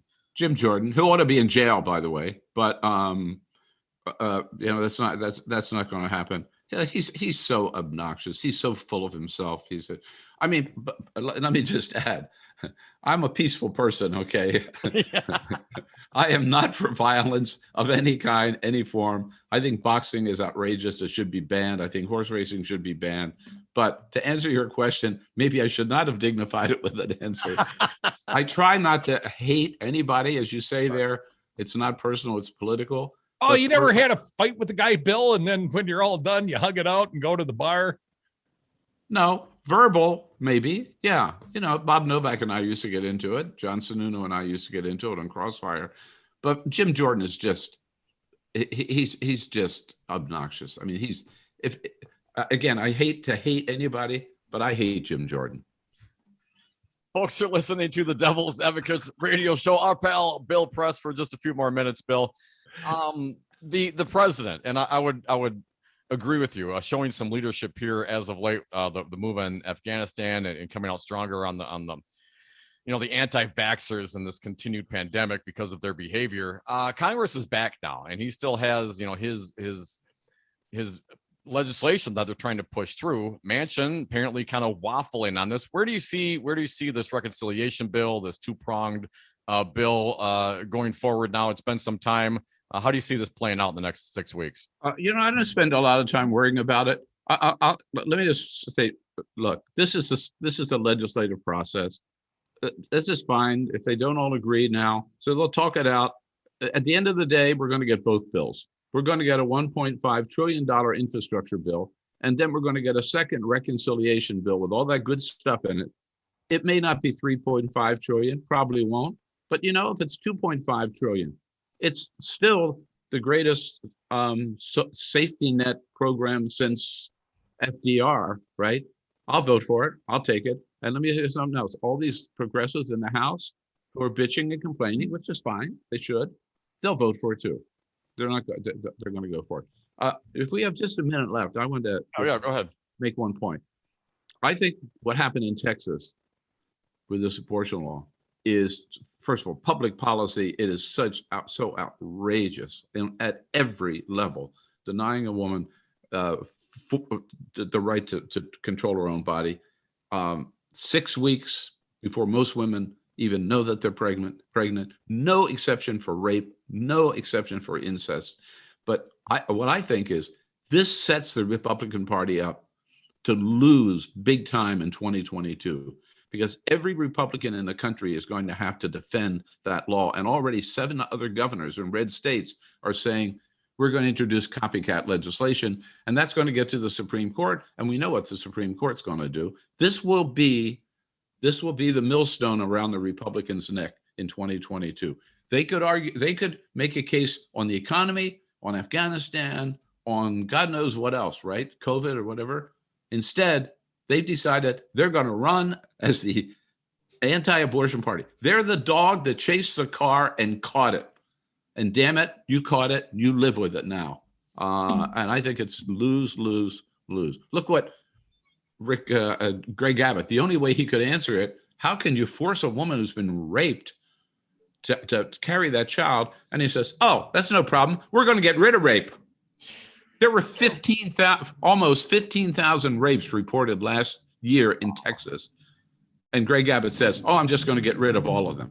They don't have an answer. They cannot defend this law. It is poison. It's political suicide, I believe, for the Republican Party. Fighting out of the blue corner, it's our good friend Bill Press. He's the godfather of Lefty Talk. Bill, hope you have a wonderful weekend, man. Talk to you real soon. All right, guys. Great weekend. Good to be with you. Thanks, Thank you, Bill. More of the Devil's Advocates phone lines open, 844-967-2789. Leave the gun. Take the cannoli. From Wisconsin Dells to Dousman, WTTN 1580 AM is essential radio to get you through the pandemic. Hey, how's it going? Come down to 550 State Street. At Knuckleheads, we're your one-stop shop for all your CBD, glass, hookah, cigar needs. We got deals like buy 4, get 1 free on papers, cones, CBD carts. Too many things to list. Call 608-284-0151. Ask a friendly neighborhood knucklehead any questions. Or check out the website, knuckleheadcbd.com. Knuckleheads at 550 State Street. We got you covered. I'm Lando Commando, and I'll see you there.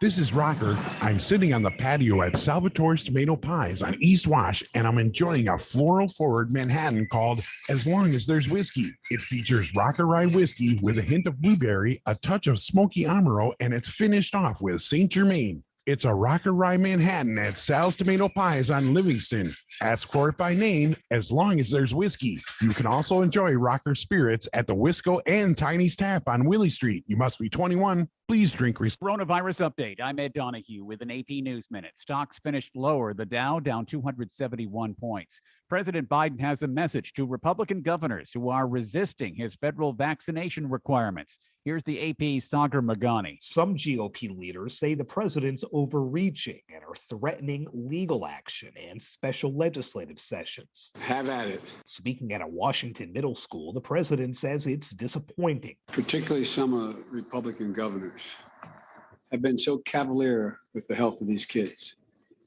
so cavalier with the health of their communities. He says this isn't a game, echoing his wife's call to keep school kids safe by following the science. We owe them unity so that we can fight the virus, not each other. Sagar Meghani, Washington. A court in Florida ruled Governor Ron DeSantis' ban on mask mandates is back in place.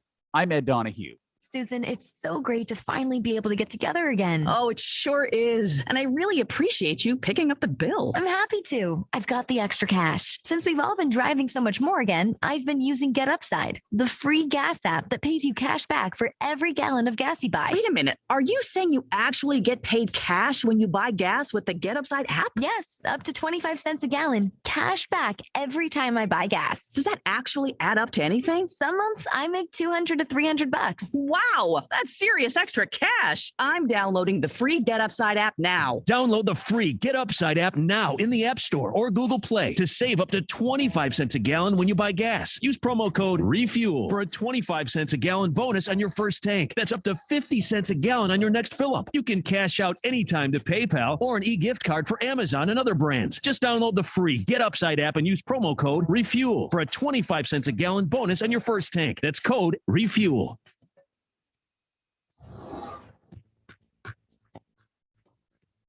For Devil Radio 92.7 FM and WTTN 1580 AM, I'm Luke Mathers with your headlines.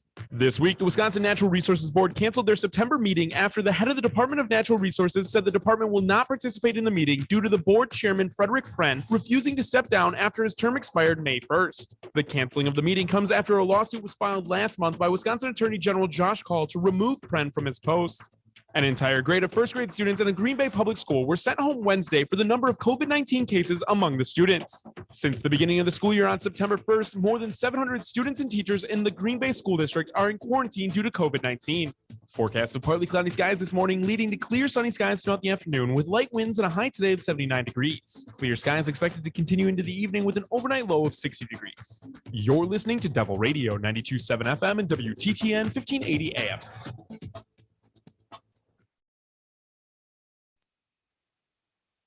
Come on, man. And with the local DVC news, LL Cool J with a triumphant comeback. But tonight, don't call it a comeback. Kicking ass and taking names since the Wisconsin uprising. Dom and Crute are the Devil's Advocates. Welcome back to the Devil's Advocates Radio, the Friday edition. Dom, I know it's your favorite day of the week. And want to thank one of our favorite guests. He was Bill Press, the returning champion, the world champion of Lefty punditry. He's the Godfather, Dom. Sort of a respected elder in the craft. Absolutely. Love it when Bill comes around. And I like his thought process, man. Jim Jordan, he's got to go down. Do you think Bill will precede us to the Radio Hall of Fame? Maybe by a couple of years. Maybe. This very compelling argument we're having, like, who would you want to box? The former president, I keep wanting to call him Biden, the former Trump challenged the current Biden to a fist fight, a boxing match. And I have likewise challenged the mouthpiece of Trump, Dan O'Donnell, righty whitey talker, right here in the state of Wisconsin. I challenge you, Dan O'Donnell, to a fight, in the ring, 3 rounds, like 30 days training. Well, 3 rounds, 3 minutes. Now, is this going to be MMA style or is this boxing? No, boxing. Style? I don't want anyone to get seriously hurt. Dan's a good-looking guy, man. I might hurt the guy. I'd cut him. No striking of the face or of the hair area. Well, that goes without saying. Yes, of course. Well, I'm on the radio, as is Dan, man. We'll be okay. I've had a few fat lips, a few black eyes, but I got to think he'll look worse at the end. If you're a man, Dan O'Donnell, take up my challenge. Let's do it for charity. Good event. I'm waiting for those fat lips to, stop swelling up so much, man. I mean, how long has it been? I will fight you. That's no lie. Probably bee sting. Probably got stung by a bee once. So, Dom, I was thinking about this in regards to you, and I know you'd like to take on a heavyweight like Jim Jordan. But I got someone more your your size. I don't know what that means, but okay. What do you think? Well, in boxing, normally you match the competitors up by, weight. So I think you and Speaker Robin Voss, the Republican Speaker of the Wisconsin Assembly, he's roughly your size. Oh, hell no. He's got 20 pounds on me. Easy. You couldn't fight up 20 pounds. Well, sure I could. I can't think of any politician that I would be scared of to get in the ring for charity. Not one. Well, if Andre Jacques was in a little better condition, Andre Jacques, the Wisconsin, they have a couple combat. Wisconsin Republican. Apparently, he's in bad shape with the COVID-19. So perhaps he wouldn't be a good training partner, Dom. But he'd be a hell of a competitor in the ring. Big boy. Based on what? Because he's big? Well, he's 400 pounds, man. How would you even get to him? Stick and move, baby. What do you mean? How do you get to him? Guy like me, you don't sit You'd and be go toe to toe with a rope-a-doping? 400 pounder. You let a guy like that. That's like you let them wear themselves out, get them breathing heavy, and then their hands fall down and it's over.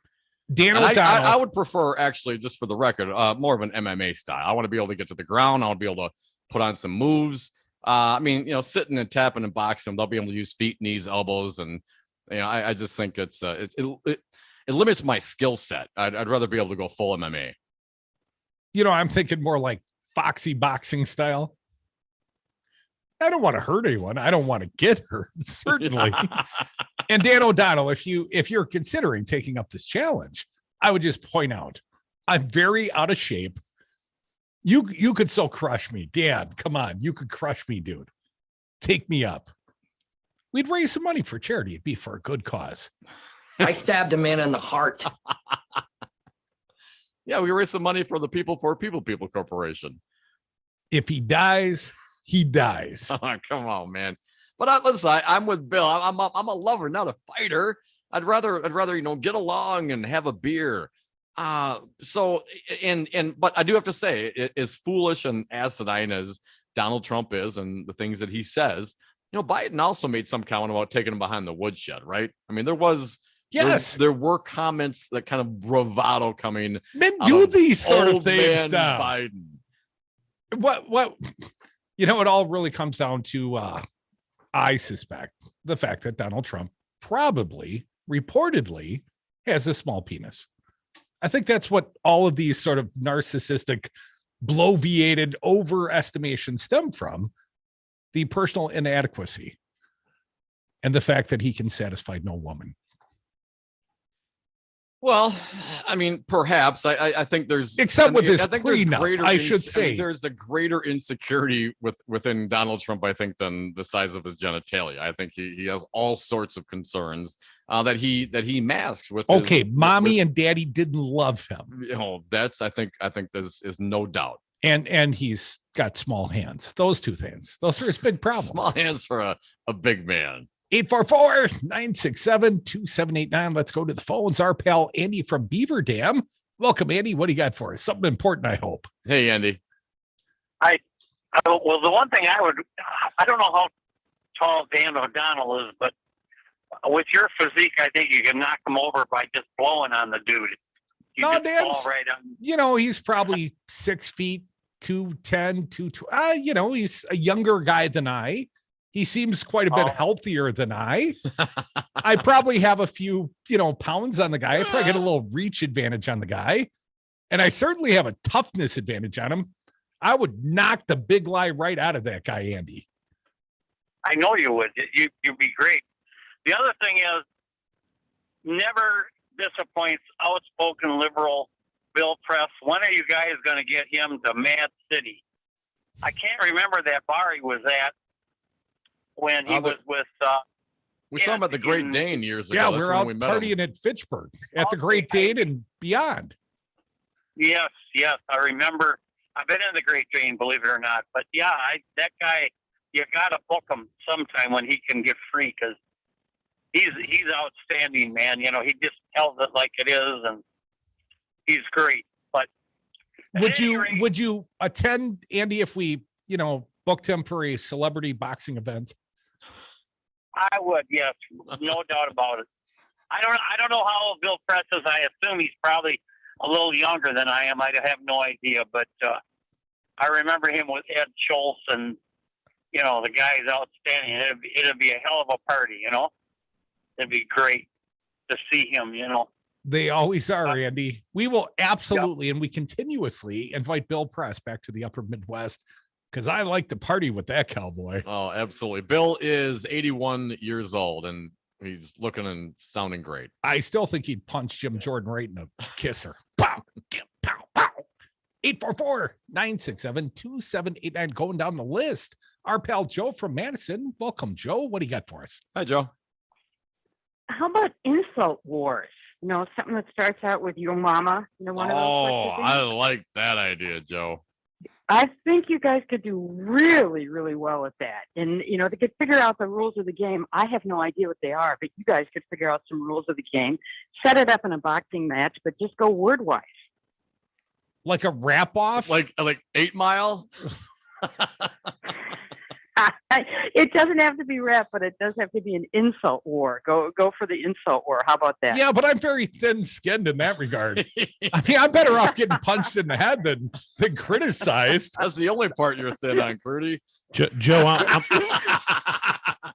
Come on, man. Joe, I'm going to have to recuse myself from this. You should see the text line here. It is on fire. Fancy Brian, Joe, you know what I'd really like to see? I'd really like to see Fancy Brian box the entire Republican caucus. I would still put my money on Fancy. Come on, guys. I got you. I'm all in. I think you could sell tickets. Okay. Start with insult war and we'll see where we go. Okay? We'll see what happens from there. All right. Well, I've been trying to insult Dan into fight me for a while now. How much more does it take you? Well, I get plenty of insults, but I'll spare them for now because some of them are not FCC regulated or are FCC regulated, not FCC friendly. 844-967-2789. Going back to the phones. Robert calling in from Columbia Heights. Robert, welcome. Who would you want to fight in the ring, sir? Hey, Robert. I would take on Donald Trump with just one hand. Which hand, left or right? Well, I'm a righty, so I'll use my right hand. And I think I got him by about 10 years. I don't know. How old is Donald Trump? He's 74-ish, maybe? How old are you, Robert?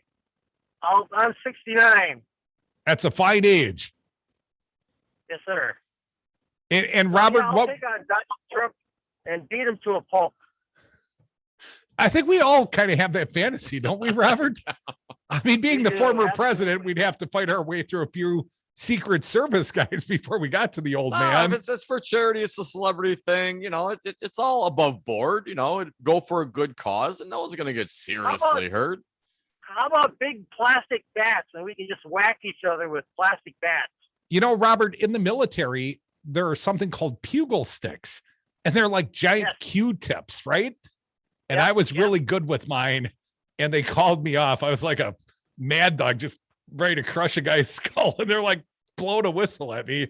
So let's just say, I get in the moment sometimes, Robert, and I think it would really be quite ugly for Dan O'Donnell. Yeah, it would. My hands would be the pugil sticks. Boom, boom, boom, boom. Well, every good Republican needs a licking every once in a while. Well, we all need a good licking every once in a while, Robert, but perhaps we're talking about different sports. 844-967-2789. Got Fancy Brian snorting a little bit. Dick from Madison. Welcome, Dick. What do you got? Hey, Dick.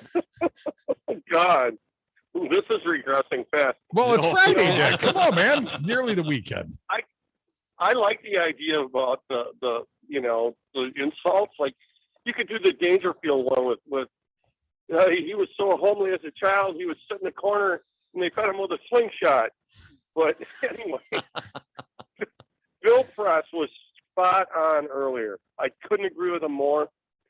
He said the same thing that Scott Ross said back before the 2018 election, that this albatross that Walker's wearing was Foxconn, and the albatross they're going to be wearing is just what he said. This nonsense with this abortion bill. He was spot on. I think they're going to live to regret this as much as Walker. This is a national version of the stupidity of Walker with Foxconn. Dick, here's my fear. Every single election is like a Vegas boxing match, and we're going to the cards, and you can never trust the cards. It's a knockout or nothing, man. If I had to pick a issue that I think we just brutalized the Republicans on, how can it not be their anti-vax, anti-mask, anti-public health stance? I mean, 600,000 dead Americans. Bring out your dead. 600,000 will probably be more like 900,000 by then. Maybe 1 million. Well, that's sticking it to Joe Biden. The body's piling up. Take that, Joe. It's not on him. It's all on them. I'm sorry. Well, I don't disagree with you, Dick. Be careful. Those could be fighting words. Thanks for the call, man. 967-2789. I don't know, man. I'm not clear that that's the way. I think the abortion issue is certainly much more of a traditional cultural wedge issue than this new vaccine hesitancy we've seen from these Republicans. I mean, the Republicans have been going forward with this mentality since Roe v. Wade. Well, I think Bill's right. They caught the car. Now what do you do? And I think politically they're going to pay a price for that. Absolutely. I think you're absolutely right. And I know Bill's a smart guy. 844-967-2789. You're listening to the Devil's Advocates radio show. It's the Friday night fight, have at it edition. We're going to have a little fun. We got some more fine guests coming up in the 4:00 happy hour. Attorney Maggie Daun, more legal analysis.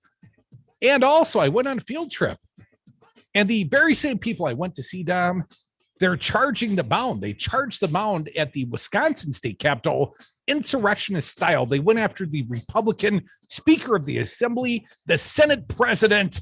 Sign those subpoenas. Cyber Ninja audit now. Come back. More Devil's Advocates.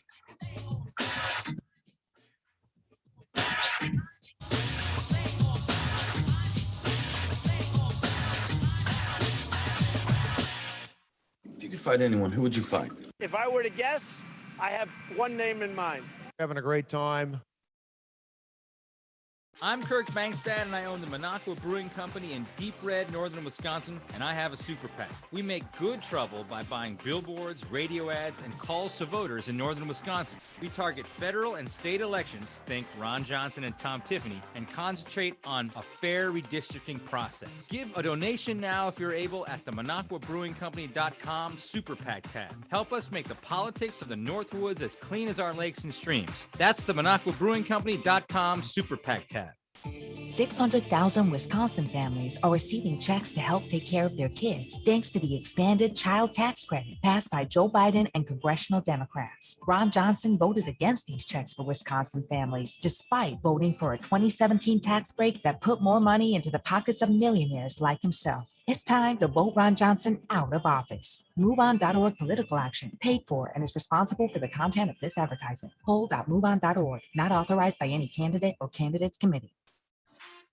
Hi, this is Daun from the Devil's Advocates, inviting you to join us on Patreon.com. Patreon allows for our audience to access exclusive programming not available anywhere else and gives you the ability to directly support the greatest radio show ever. History's patrons have supported the works of Michelangelo, Leonardo da Vinci, Monet, and now with your support, the Devil's Advocates. So please go to Patreon.com and search the Devil's Advocates to pick your subscription. That's Patreon.com and the Devil's Advocates, the greatest radio show ever.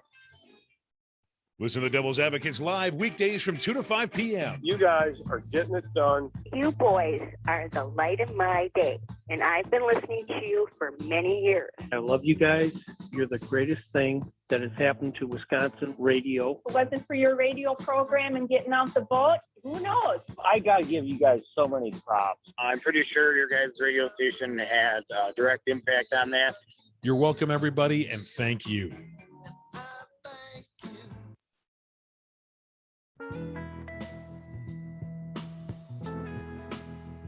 The Devil's Advocates, where there's always time for Scott Walker bashing. Hashtag Walker bashing. Billy Ray was a And we are back. Thank you for listening to the Devil's Advocates radio show. Happy Friday to us all. Join us on the phones, 844-967-2789. How did I not think immediately of Scotty Wanker? The Wanker. Of course, if I could choose any human being in this world, it would be you, Scott Walker. I would fight you. For charity. I used to run track. Oh, you used to run track. He's still in better shape than I. I'd take my chances, though. You know, Scott Walker, you're a hell of a man. Well, he probably has a lower BMI than you, Curdy, but I'm not clear that he's in better shape, though. I mean, he's soft. I mean, that's he's like a loaf of white bread. I don't think that dude could do 6 push-ups, but I don't know. I'm just guessing. I'm not sure if I could do 6 push-ups right now. You know, maybe for a bet, maybe for some money. But here's the part. It wouldn't be a fair fight because, you know, he's got that Marty Feldman eye. I wouldn't know where he's looking. You know, you wouldn't know which eye to pop him in. Just keep sticking and moving, maybe. I would take my chances. I would prefer to actually carry through on this threat and box you, Dan O'Donnell. But Scotty Wanker, any street, anywhere, anytime, I'm your Huckleberry. 844-967-2789. Eric from Lodi. Are you my friend from the cannery up there, Eric? How you doing, man? Hey, Eric. Oh, hey. Well, I'm not at the cannery. No, I don't work there. I try not to. Actually, I was just thinking, you know, if you were going against Scott Walker, you're probably knocking another ball spot into him. But, you know, but I was thinking as far as the insult war with Dan O'Donnell, you know, you could just say he's so full of crap that when he jumps into the pool, the lifeguard grabs a plunger. So you know, that one's pretty good, Eric. Thanks. I practice them on my brothers when I can. So as all good brothers do. Eric, you got any political thoughts, or I is want the that entire pool scrubbed, sterilized, and disinfected. You know, I'm just kind of over this whole, you know, Biden can't do the, you know, mandates and all that other stuff, because it's like, you know, they desegregated the government, forced hospitals to desegregate in the South. They forced lunch counters to desegregate. They've got OSHA regulations. We wear seatbelts, all that stuff. Yes, Biden can put a mandate on to employers to vaccinate their employees. That's basically, you know, quit the whining, quit the belly aching. Just, you know, get the darn shot. Those are freaking fighting words, Eric. I completely agree with you, and you have excellent taste in radio shows. Thanks for listening. 844-967-2789. Want to keep moving down the list. Lots of people have fighting opponents. Ronnie, Profane Ronnie, who would you like to brawl with, sister? Everybody. Hey, Ronnie. Hey, guys. So I had my pick, but then you played that commercial with Scott Walker, and I was like, no, I want him. We all want a piece of Wanker, don't we? Exactly. But no, I have somebody I would definitely pick a fight with. I love both you guys, but I always get a little jealous whenever you bring up Dom's girlfriend, Leah Vukmer. So, yep, that's my pick. I got to put her in her place because I cannot have her moving in on you. Sorry. Oh, thanks, Ronnie. I would pay to see that fight as well. Now, Ronnie, little cat fight. That's a pay-per-view. I'm down as well, Ronnie. Let me ask you, you are a federal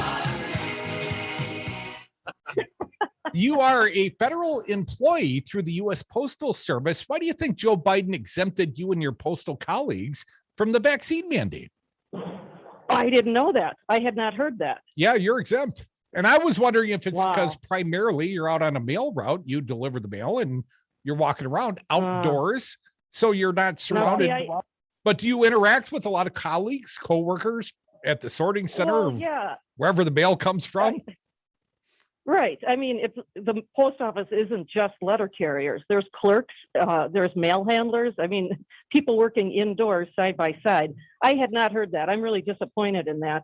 Could that be attributable to your union, Ronnie?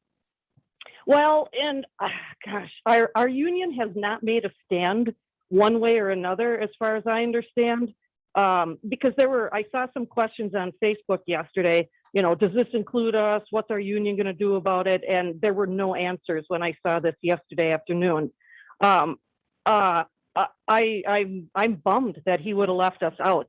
'Cause, I mean, just like all of our politics, there's like a third, maybe 30 to 40% who are just like, nope, no vaccine. And I'm like, you guys are taking unnecessary risks, and it's just like they're voting. They'll still vote for the Republican, even though they're trying to kill our jobs.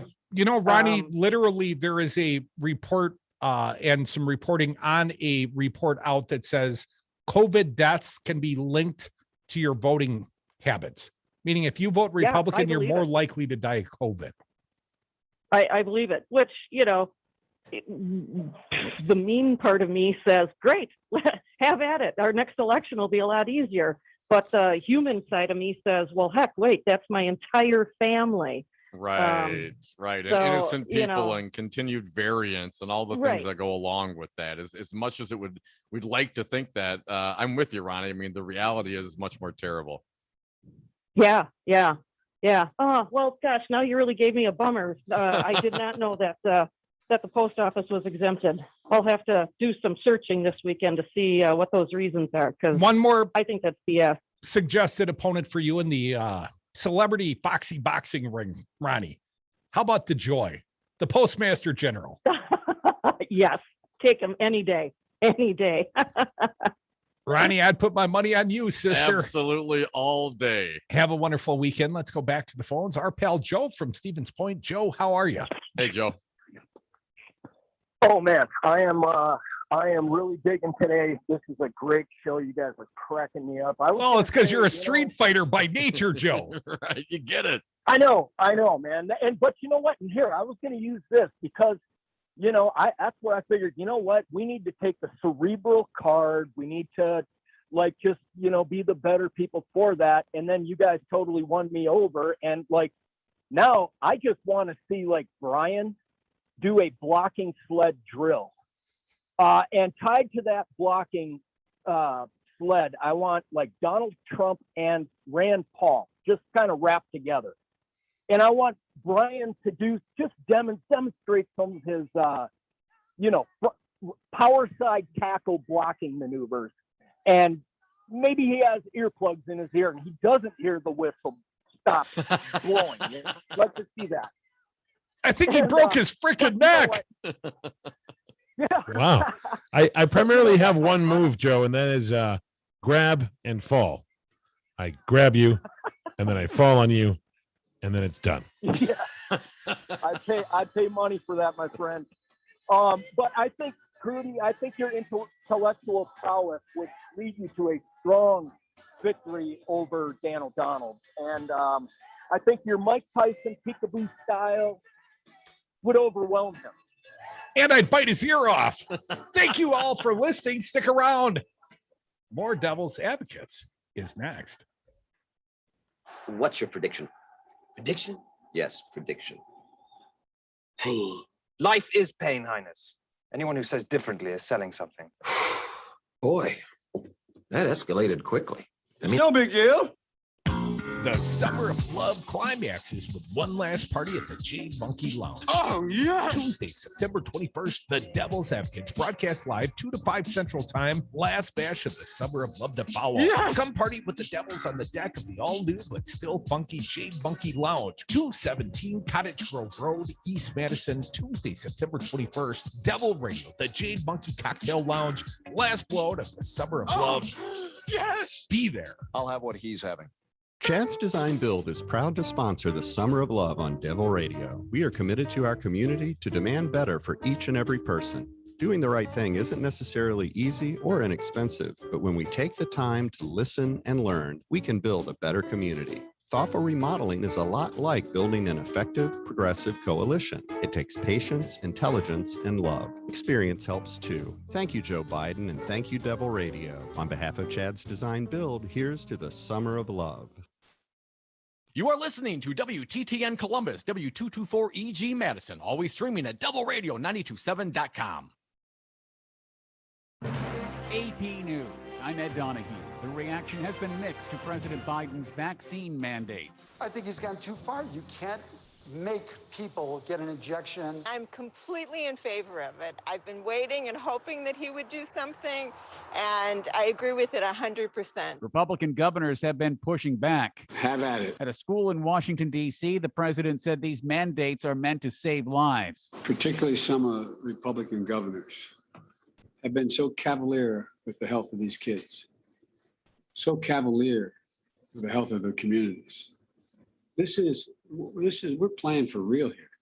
This isn't a game. Republican leaders and some union leaders, too, say the president is going too far in trying to muscle private companies and workers, a certain sign of legal challenges to come. There is another hitch in the Biden administration's evacuation of Afghans to the United States. Here's the AP's Sagar Magani. The administration has halted all U.S.-bound flights of Afghans because of 4 diagnosed cases of measles among Afghans who recently arrived in the United States. White House spokeswoman Jen Psaki says the CDC asked for the temporary pause. The AP has seen a government document warning the halt will severely impact operations at Germany's Ramstein Air Base, where nearly 10,000 evacuees are waiting. Meantime, the administration says 32 more Americans and green card holders left Afghanistan today, either by air or over land. Sagar Magani, Washington. A new evacuation order has been issued for an area threatened by the Dixie wildfire in Northern California. A judge in California is loosening Apple's grip on its App Store, but the judge also rejected allegations Apple has been running an illegal monopoly that stifles competition. It could result in lower prices for apps.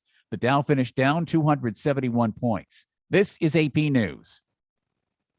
Susan, it's so great to finally be able to get together again. Oh, it sure is. And I really appreciate you picking up the bill. I'm happy to. I've got the extra cash. Since we've all been driving so much more again, I've been using Get Upside, the free gas app that pays you cash back for every gallon of gas you buy. Wait a minute. Are you saying you actually get paid cash when you buy gas with the Get Upside app? Yes, up to 25 cents a gallon. Cash back every time I buy gas. Does that actually add up to anything? Some months I make $200 to $300. Wow, that's serious extra cash. I'm downloading the free Get Upside app now. Download the free Get Upside app now in the App Store or Google Play to save up to 25 cents a gallon when you buy gas. Use promo code REFUEL for a 25 cents a gallon bonus on your first tank. That's up to 50 cents a gallon on your next fill up. You can cash out anytime to PayPal or an e-gift card for Amazon and other brands. Just download the free Get Upside app and use promo code REFUEL for a 25 cents a gallon bonus on your first tank. That's code REFUEL. Hey, man, you still driving to Beloit for gummies and carts? Yeah, man, it's a real drag. Well, stop wasting gas, man, and ride your bike over to Williamson Street and stop into Quality CBD. They have gummies and carts. Huh? They have gummies? And all your favorites like Delta 8, Delta 10, and THCP. Wow, man, where are they located? Find Quality CBD at 1222 Williamson Street in Madison. For more information, visit qualitycbd.org. That's qualitycbd.org. An extremely generous Devil Radio listener has pledged to match every donation to Devil Radio now until September 27th, 927 Devil Radio Day. Every dollar donated will be matched up to $10,000. That's huge for us. Devil Radio will only survive and thrive with your help. Please consider giving now if you're able and double the impact. Go to devilradio927.com and find the Support Devil Radio tab to give today. Thank you. Hey, Dom, how many palindromes can you name in 30 seconds? Race car, mom, dad, reefer, kayak, level. Did I say mom already? You're forgetting one really important one. Zero res. Not only is it the coolest palindrome ever, it's also our favorite. Right, I remember. Why is that again? They advertise with us. Zero res, my favorite palindrome. And carpet cleaner. Get the best carpet cleaning ever. Schedule your carpet cleaning online at zeroresmedicine.com. Tell them the Devil's Advocate sent you. I'm Kirk Bankstad, and I own the Minocqua Brewing Company in Deep Red, northern Wisconsin, and I have a super PAC. We make good trouble by buying billboards, radio ads, and calls to voters in northern Wisconsin. We target federal and state elections, think Ron Johnson and Tom Tiffany, and concentrate on a fair redistricting process. Give a donation now if you're able at the MinocquaBrewingCompany.com Super PAC tab. Help us make the politics of the Northwoods as clean as our lakes and streams. That's the MinocquaBrewingCompany.com Super PAC tab.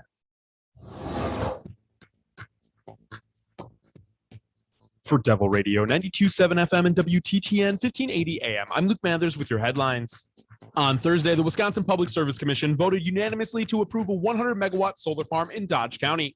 The Springfield solar farm saw public pushback from 2 neighboring municipalities, and commissioners on the PSC say the honeymoon phase of the transition away from fossil fuels may be over. This week, Democratic lawmakers have begun circulating legislation that would end the mandatory wolf hunt in Wisconsin by giving the Department of Natural Resources the discretion of whether or not to hold the wolf hunt each year. The Wisconsin Supreme Court began hearing oral arguments yesterday for a case that could drastically change open records laws in the state of Wisconsin. The case could potentially make it easier or harder for organizations or people suing state and local governments for public records by determining responsibility for legal fees. You're listening to Devil Radio 92.7 FM and WTTN 1580 AM.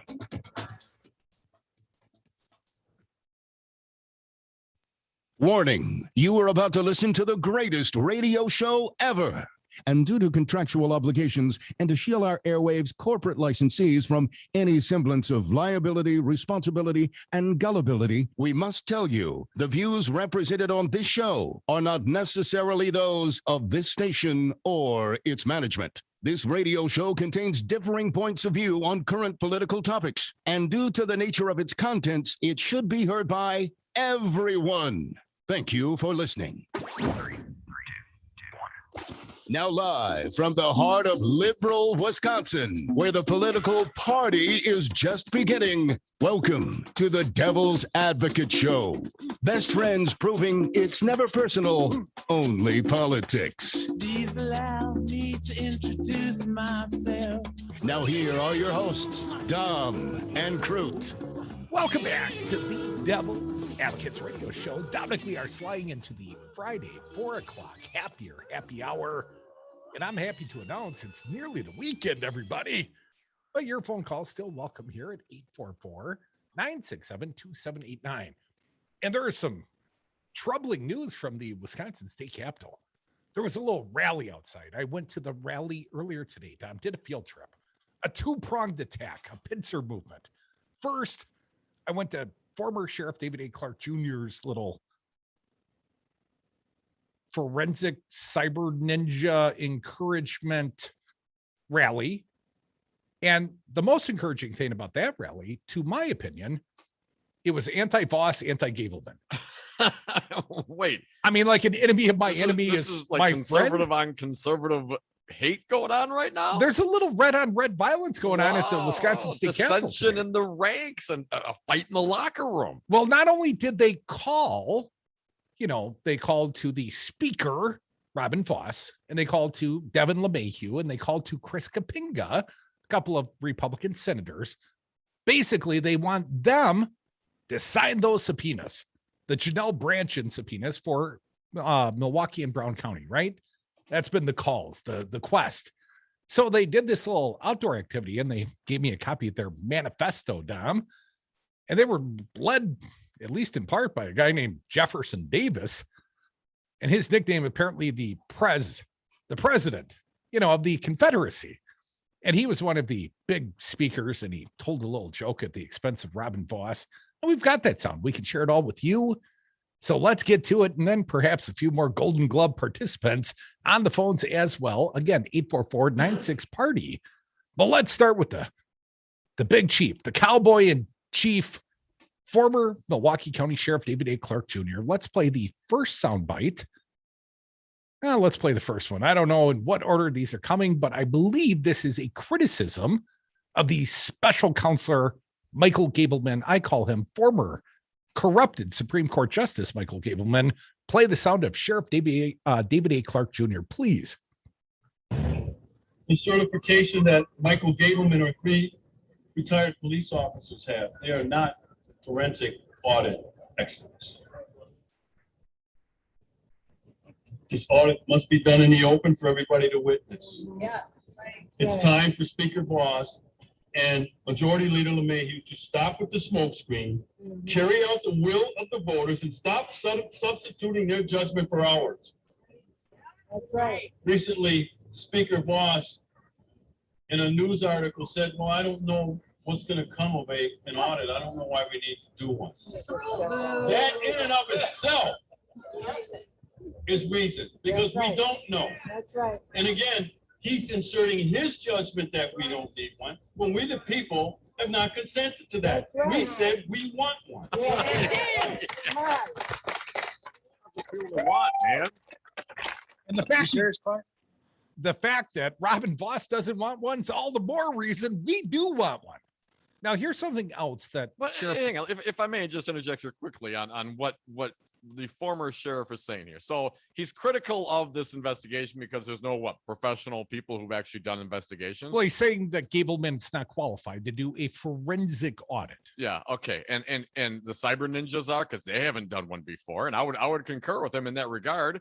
But he's a former sheriff, right? So he understands the whole law and order thing, right? When he was in Milwaukee County and they did their investigations, was there a camera? Was everything recorded? Do we have immediate access to everything and every aspect of whatever investigation they were doing in real time? The recount, yeah, it was under observation in real time.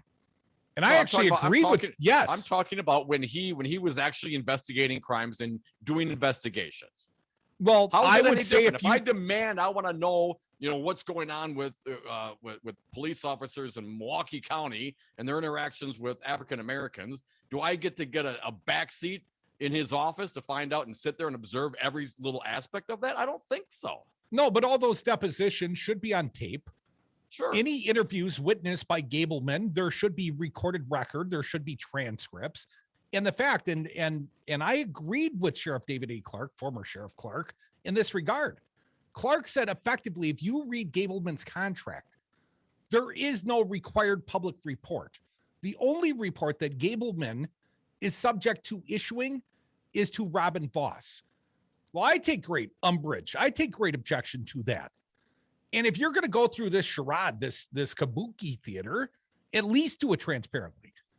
And yes, the recount. Yes, the recount was the was Legislative done Audit Bureau. in Right? the They're doing one right now.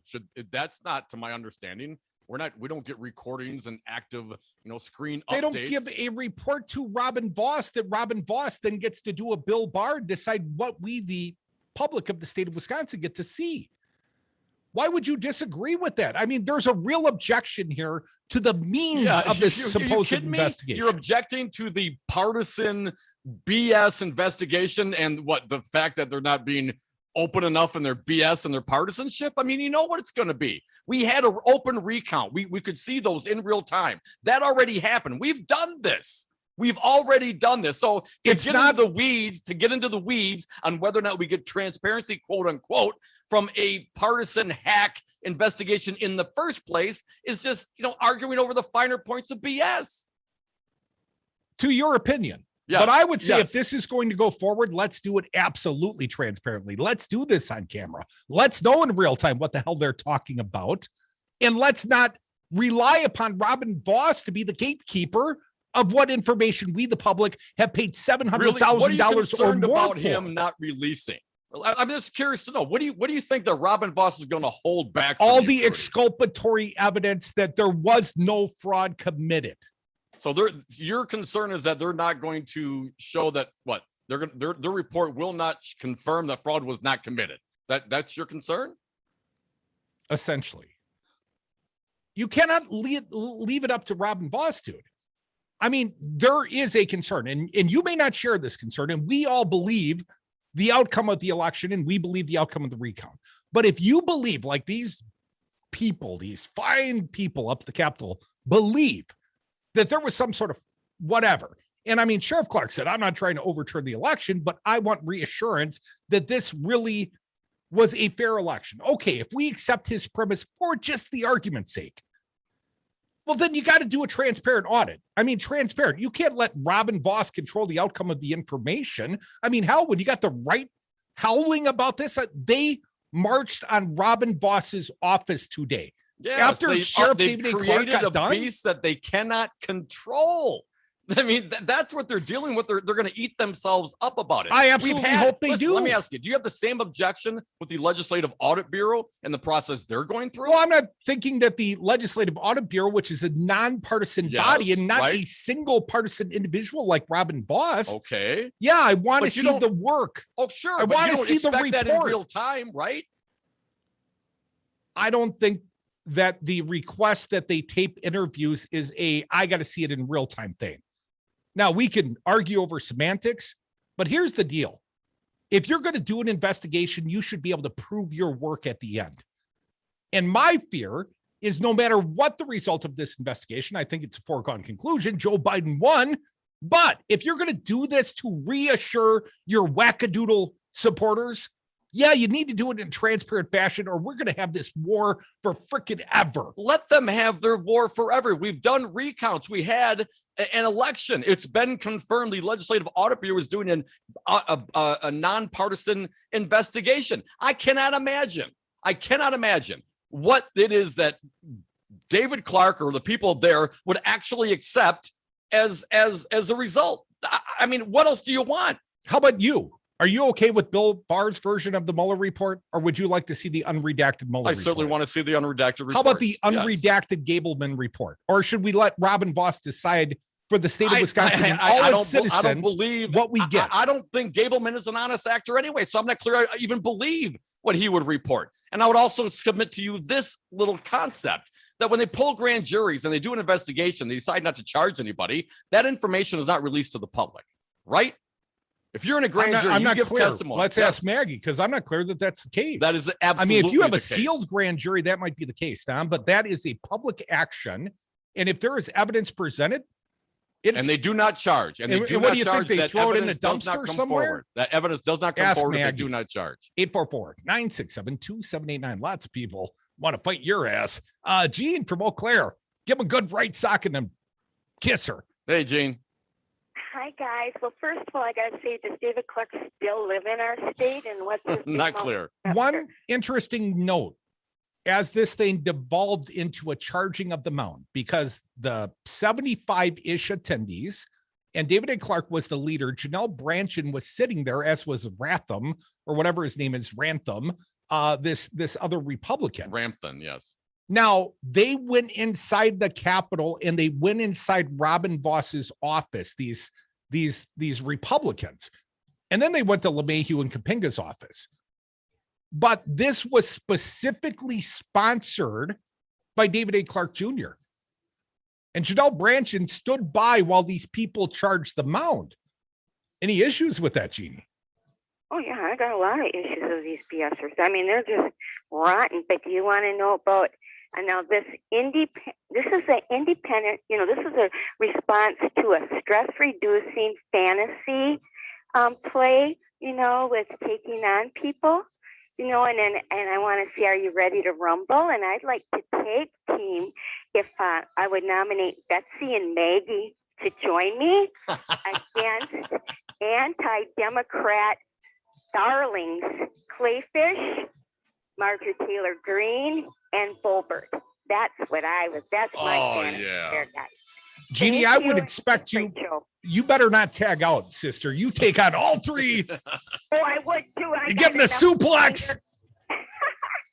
You take care. Have a great weekend, guys. Thank you, Jeannie Superfly Snuka. Come back. More Devil's Advocates. More of your phone calls as well. 844-967-2789. It is pitchfork and torches time in America. Clark, it's the gift that keeps on giving the whole year. I have never been more excited about anything that I have gotten a chance to work on.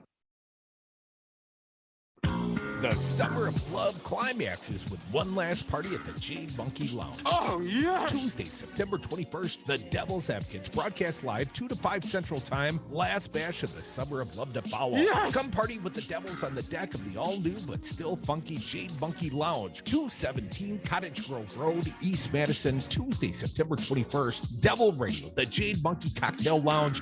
Last blowout of the Summer of Love. Yes! Be there. I'll have what he's having. Extra, read all about it. Hey, what's going on? Oh, didn't you hear? Knuckleheads is moving locations, but not to worry. Knuckleheads will still be on State Street and your best shop for CBD and wellness. And it's going to be at 520 State Street on ground level, which is 100% handicap accessible. Stop by the new digs from 10 a.m. to 9 p.m. any day of the week and get 15% off when you mention Devil Radio. I'm Lando Commando, and I'll see you there at our new location, 520 State Street. Extra, extra. 600,000 Wisconsin families are receiving checks to help take care of their kids thanks to the expanded child tax credit passed by Joe Biden and congressional Democrats. Ron Johnson voted against these checks for Wisconsin families, despite voting for a 2017 tax break that put more money into the pockets of millionaires like himself. It's time to vote Ron Johnson out of office. MoveOn.org political action, paid for and is responsible for the content of this advertisement. Poll.moveon.org, not authorized by any candidate or candidates committee. This is Rocker. I'm sitting on the patio at Salvatore's Tomato Pies on East Wash, and I'm enjoying a floral forward Manhattan called As Long as There's Whiskey. It features Rocker Rye whiskey with a hint of blueberry, a touch of smoky Amaro, and it's finished off with Saint Germain. It's a Rocker Rye Manhattan at Sal's Tomato Pies on Livingston. Ask for it by name, As Long as There's Whiskey. You can also enjoy Rocker Spirits at the Wisco and Tiny's Tap on Willie Street. You must be 21. Please drink responsibly. Here we are, the young contender, scrappy, controversial, has an impressive reach. Devil Radio 92.7. This song's called How High. We are the record company. We play rock and roll.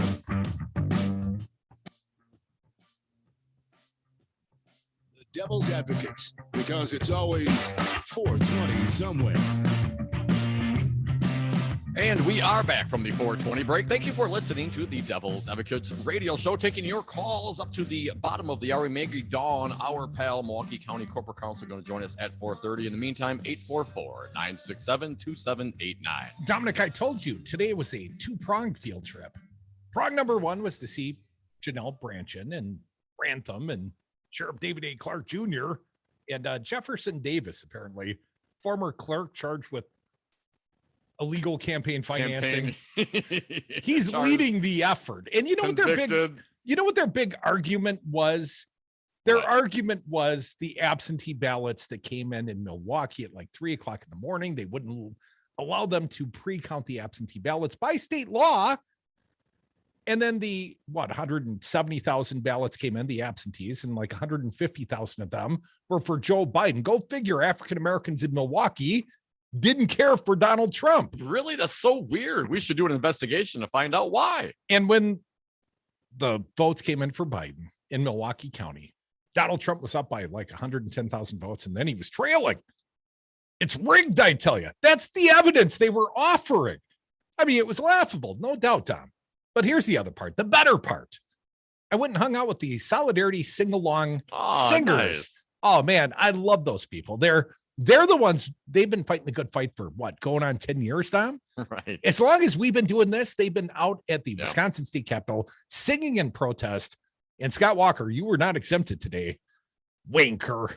844-967-2789. Betsy's name was invoked. Tag team partner to the stars. Betsy, welcome back. What do you got for us? Hey, Betsy. Oh my God! I've just seen me and Jeannie and Ronnie and Joe, whoever, all of us. Devil's Nation. I'm excited. It's quite a fantasy. Personally, I'd like to get Kellyanne Conway, McEnany, and that Sarah Huckabee. They really, they were awful. But Betsy, really I suspect the Colonel, Sarah Huckabee Sanders, I bet she fights dirty. Oh boy, you're right. Look at her brothers. My God, they must have put her in a hog tie. Oh my God. Oh, anyway, you guys are great. It's a nice fantasy, but personally, I just wish they just go away. Yeah. It's just, they've wrecked our country. And Clayfish, oh my God, help us, God. She's horrible. Betsy, appreciate your call. Keep listening. 844-967-2789. Be like our pal Betsy and call us. Tom from Madison, you've been patient. Thanks, Tom. What do you got for us? Hey, Tom. Oh, no worries. You guys are doing all this pugilistic stuff, but I was thinking something more refined, like pistols or saber. I'm picturing Dom, basically getting up like in The Princess Bride saying, "Hello, my name is Dominic Salvia. You stole my vote. Prepare to die." Yeah, but if you're doing pistolas, the guy's pretty safe. Whoever it is, I'm sort of Well, that's true. He's not a great shot with a handgun. I'll just say, if I was going to duel anyone in this life, I would take you, Dominic, because I know I would live. Well, we're talking about I paintball. accept. You got to slap him with a glove, don't you, Tom? Oh, definitely. Yeah, I got to start that out. But if you're looking for a legislator who, for his age, was in the best shape of anybody, I nominate my former state senator Fred Rizzer, who definitely could kick any of the Robin Boss's ass. That would be beautiful. You know, man- the guy used to have, what was it, split pea soup and a one beer. Guinness beer for lunch every day, Tom. He used to ride on, I don't know, maybe he still does, on his birthday. He rides on his bicycle the number of years that he was. And he felt very embarrassed that when he turned 90, it took him 2 days to ride 90 miles on his bike. Well, he should get an e-bike, Tom. Well, I know that feeling. Do you know somebody he could get one from? I met a guy one time. Tom, appreciate your call. Want to keep moving down the list before we are joined by Maggie Daun, our favorite Ken Bob from Dalyville. Ken Bob, welcome back. Hey, Ken Bob. Oh, Ken Bob. Come on, Hey, man. I'm here. Yeah, there he is. I'm here. Yeah, sorry, that was weird. Hey, I just want to back up Crudy. I want every bit of this nasty sausage making that Gableman's going to get involved with. I want everything possible out there. I don't want them to be able to sweep that ridiculous waste of money under the rug. That's all I got to say. You're a smart man, Ken Bob, especially when you agree with me. 844-967-2789. A few more. Chris from Sun Prairie. Welcome back, Chris. Hey, Chris. Hi. I'm a little disappointed that I wasn't included in The tag group team? there. Yeah. And you've been getting in shape too. You're looking great, healthy and spry. You'd whoop some ass, Chris. Yeah, well, I got to crawl a little bit more so everybody doesn't forget about me there. I want to be part of that tag team. That would be a blast. So another reason I'm calling today, though, is I just wanted to tell people that there is a Defend Productive Rights rally that's happening at the University of Wisconsin Library Mall at 5 o'clock today to stand up against these laws that are going on in Texas. So not along your lines, but I just thought you wouldn't mind if I plugged that a little bit, because we got to stop these guys from passing these crazy laws on us. Mm-hmm. Well, Chris, I will tell you, if it weren't for you, we wouldn't know about a lot of events. We've always appreciated you keeping us and our fine audience abreast. Well, it's nice talking to you guys. Take Always, care. Chris. Thank you. Another big event happening this weekend, Dom. I intend to attend the big 4-county picnic happening in Berlin, Wisconsin. That's Washura County. My understanding is the governor, Tony Evers, Mandela Barnes is supposed to be there. Many of the other senatorial candidates are expected to attend. Nate Thames from Lay of the Land right here on Devil Radio. He's going to be man in the booth. And I'm showing up tomorrow. I intend to do a little work this weekend. You'll be traveling, I understand, but I'll be working, looking for a fighting opponent, sparring partner, if you will.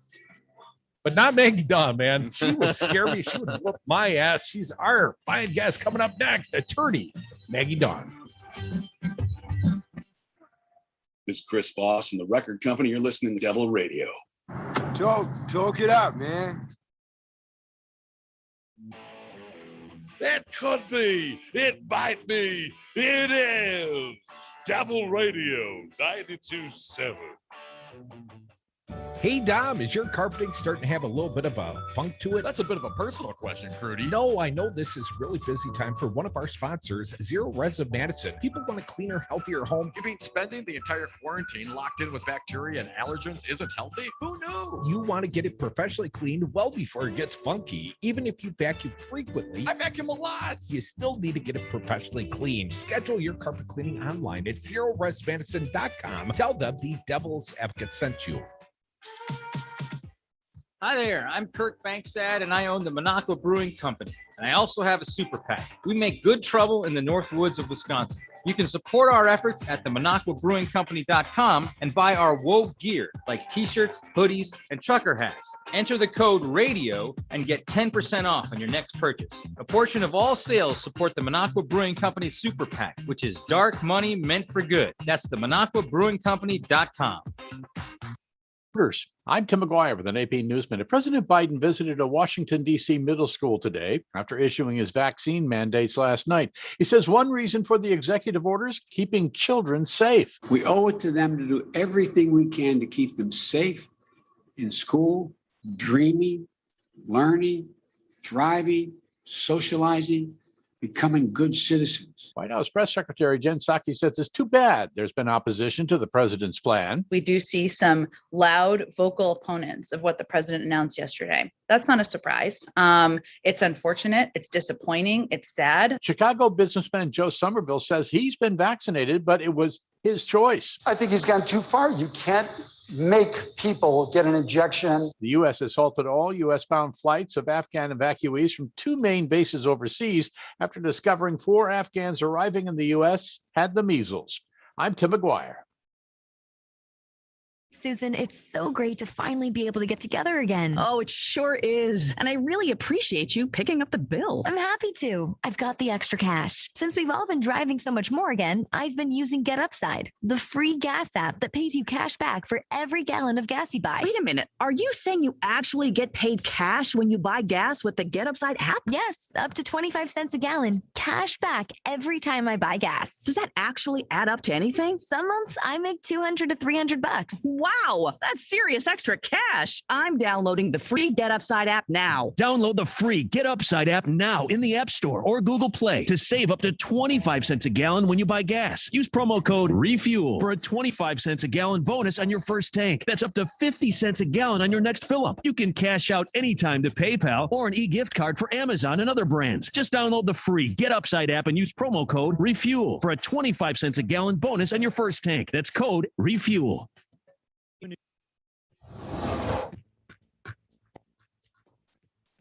For Devil Radio 92.7 FM and WTTN 1580 AM, I'm Luke Mathers with your headlines.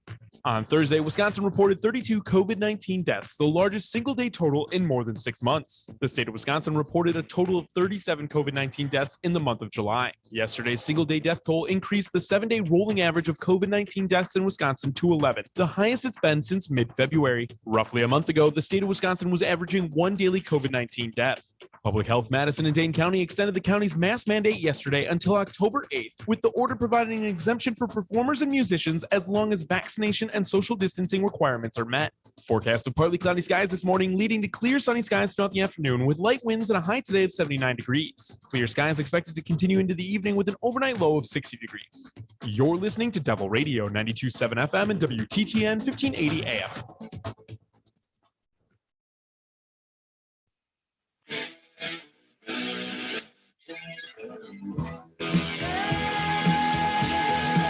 The Devil's Advocates. Sausage making never looks so good. Welcome back to the Devil's Advocates Radio Show, rolling through the 4 o'clock happy hour. And we got an eagerly anticipated guest, just fashionably late to the party. She'll be on board momentarily. She's Maggie Daun, Milwaukee County Corporate Counsel. And you know, if there's someone I want in my corner, oh yes, it's Maggie Daun. Maggie, in all ways, yes, absolutely. So she'll be joining us momentarily. Maggie Daun, can you hear us? I can. Hi guys, how are you? Hey, welcome Maggie, to the party, pal. It's good to see you both. Hey, let me tell you about a little field trip I took to the Wisconsin State Capitol today, and former Sheriff David Clark Jr. was there, and he was advocating for what exactly? I'm not sure. Cyber ninja, cyber audits. Gableman's version, not good enough. Robin Voss, LeMahieu, and Kapinga were certainly in the targets of the people that attended. And I counted roughly 75, Maggie. And then they charged the mound. Then they went to Robin Voss's office. Then they went to LeMahieu's office. Then they went to Kapinga's office. Maggie, what do you think of this sort of activity? All in all, I mean, it seems like a good use of a Friday afternoon, don't you think? It's a beautiful day in the neighborhood. Why not go harass some state legislators? I don't know, the words clown show come to mind. How about all hat, no cattle? I don't know. Pick your descriptor for what is clearly a circus. And now they're going to start harassing, the beast is going to start eating itself. They're going to harass their own. Well, here's the interesting part, Maggie. Sorry to interrupt you. Sorry. Janelle Brandtjen was sitting there, the Assembly, Elections Committee chairperson, and she was the one issuing invalid subpoenas to Milwaukee County and to Brown County. And I saw you recently quoted in the paper on behalf of Milwaukee County. And what'd you tell Brandtjen? Very nicely. Thank you. We've received your subpoena. It's void. We will not be responding.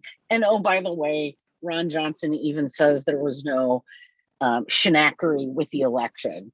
And I pointed out in the communication that at the conclusion of Gableman's, whatever it is that he's doing, I don't know what it is, an audit of a recount, whatever, that the Milwaukee County elections in November 2020 will have been subject to seven different levels and forms of review. It's time to stop the big lie. There is actual governing that needs to be done. We have real problems. And it would be nice if our legislators started spending more time focusing on those sorts of real problems, as opposed to simply raising their own profile with the big lie. Well, Maggie, all that wishful thinking you're putting forth, legislation, governance, What? Here was the big issue. Sheriff Clark, former Sheriff Clark, says Gableman's not qualified to do a forensic audit, and effectively said part of Gableman's contract doesn't require any public report. The only report that's supposed to come out of this is a report to Robin Voss. And I found it quite refreshing, for all the wrong reasons, but I found it quite refreshing that Sheriff Clark would call out Voss for the corruption of this intent.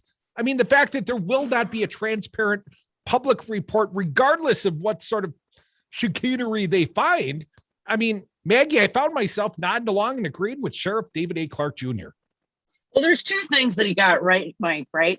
The first is that Gableman has no idea what he's doing. He's woefully underqualified to lead this sort of thing.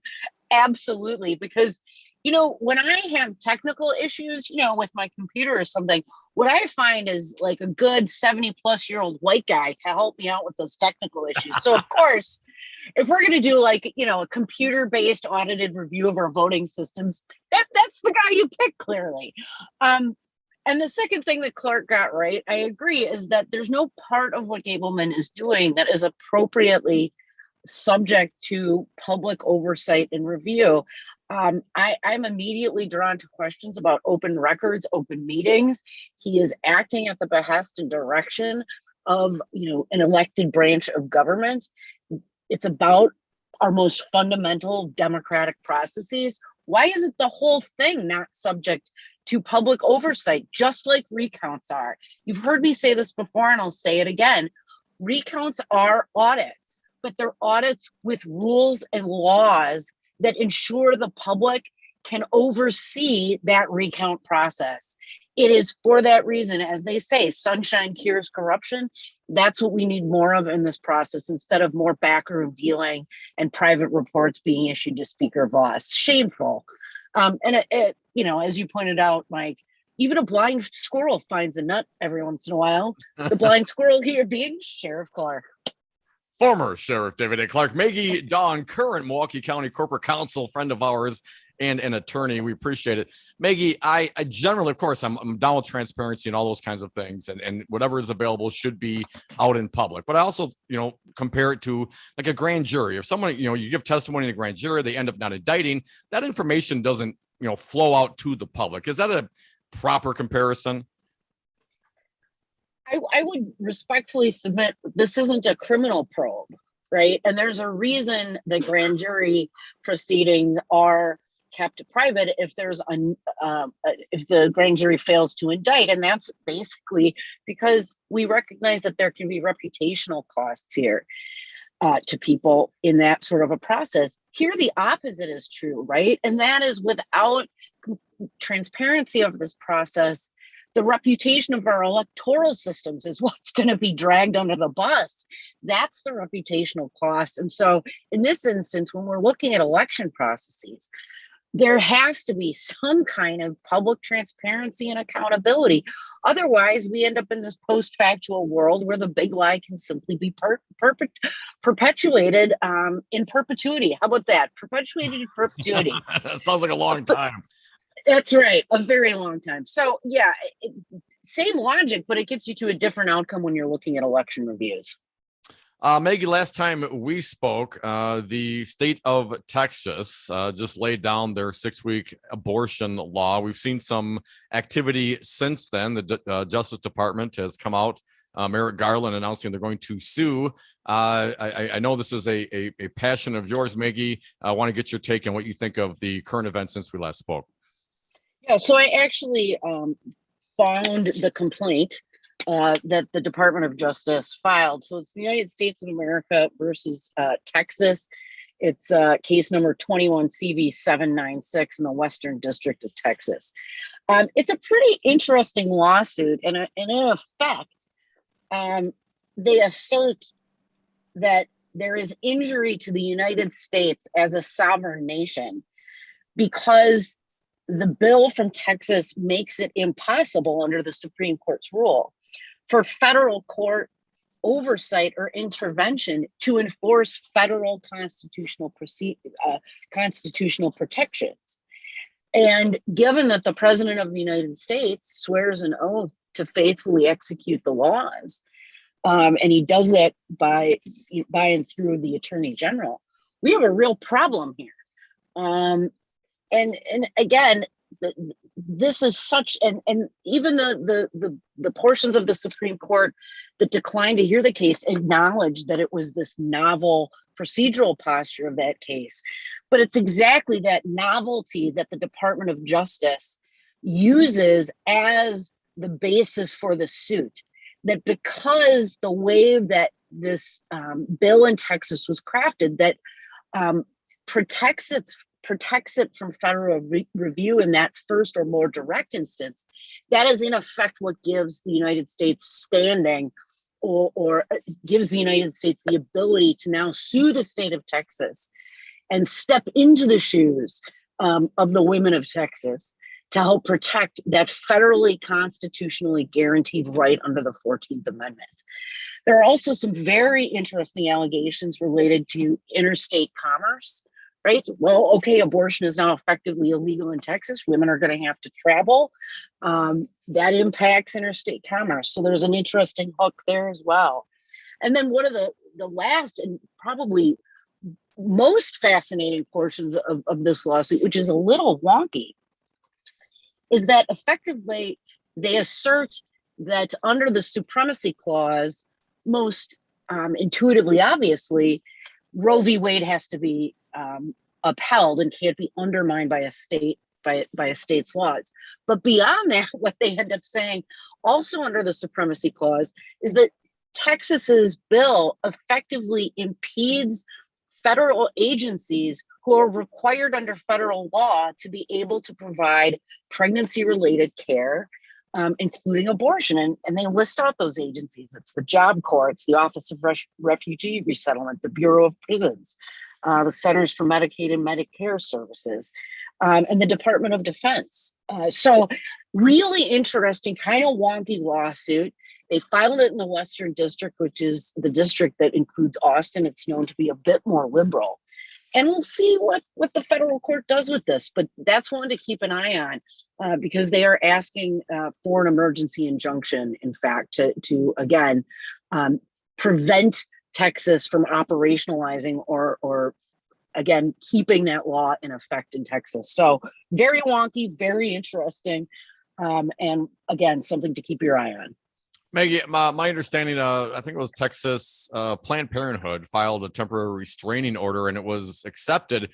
What does that mean practically for people who may be in need of abortive services in Texas right now? Again, given that the bill was permitted to take effect by the Supreme Court, if you are later than 6 weeks after your last menstrual cycle, you are probably not going to be able to find a provider in Texas to give you that service. And immediately, and even in the Supreme Court's decision that was issued the day after the law took effect, where the dissenters pointed out the absurdity of the majority's conclusion that they can't yet hear this case. They pointed out that immediately within the first 24 hours of that bill taking effect, that the demand for abortion in surrounding states, including Oklahoma and others, had skyrocketed in the first 24 hours. That tells you about the imminent and very real harm that women across the state of Texas are facing every day now. Maggie Daun, our fine guest, she is Milwaukee County Corporate Counsel. Maggie, the President of the United States, rolled out some executive orders in what is being described as a vaccine mandate and said, if you Republican governors want to sue me, have at it. Maggie, love the action, love the attitude. Legally, is he on solid ground, the president? Well, that'll be an interesting one, won't it? You know those lawsuits are coming. In the question of executive authority during periods of emergency is frankly a murky one. But I think Howard Stern, and I'm shocked that I'm actually quoting Howard Stern, pretty much got it right this week, which was, we basically now have to tell the dummies what to do. Anything that helps us do that is where we need to be, because yes, you have a right to choose, but maybe that means you don't have a job. That's a consequence for a choice. And I also have a right to keep breathing and not bear the outsized negative costs of your stupidity. So really happy to see the action. I think this is a case that is likely to end up unfavorably before the Supreme Court for the president. But again, it's really about creating the momentum. So again, this will be fascinating to watch. There was one announcement. Will it be sorry, go ahead, Mike. Will it be stayed before eventually it winds its way up to the Supreme Court, Maggie, do you think? Or will the vaccine mandates, can he mandate them now and sort it out later in the courts? Hard to tell. Again, in before the Supreme Court did this little trick, I would have thought, well, it'll definitely be stayed. But who knows what we've got here? And I think it's going to depend particularly on the specific judges and appeals courts that hear the cases. And that you'll look to who appointed those judges to likely predict the outcomes fairly reliably in that circumstance. Maggie Daun, she is Milwaukee County Corporate Counsel, our fine guest and friend. Maggie, please stick around. More Devil's Advocates. We'll be right back. The Friday 4 o'clock happy hour, it rolls on.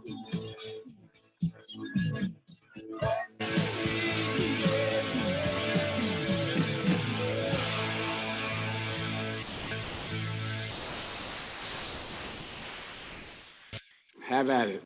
Those are fucking fighting words. Hi, this is Brad from Zero Res. If you need someone to help with your carpet cleaning, business or residence, please give us a call. We have the best system available and an amazing team of friendly technicians. Call us at 848-9000 or schedule online at zeroresmadison.com. At Chad's Design Build, our tagline is building a better world, one remodeled home at a time. Simply stated, we want to be a part of the solution to leave the world better than we found it. That's why we've invested in a 20 kilowatt solar array, which provides over 90% of our electrical demand at our shop, office, and design studio. And that's why we invest in local causes which provide opportunities and which confront structural inequality. At Chad's Design Build, we are proud to partner with you, building a better world, one remodeled home at a time.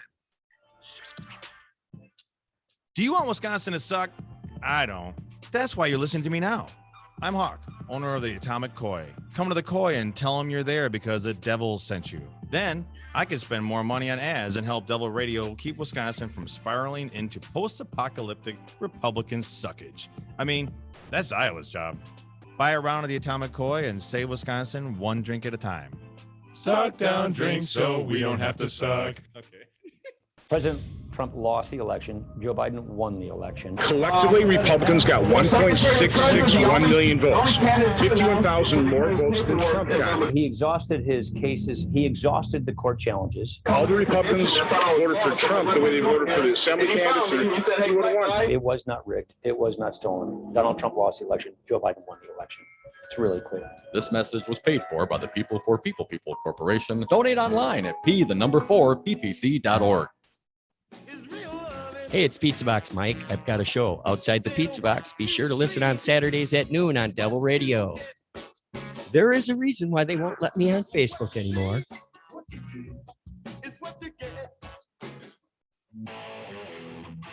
Stay informed with progressive news and talk on WTTN 1580 AM, Wisconsin's home for Devil Radio.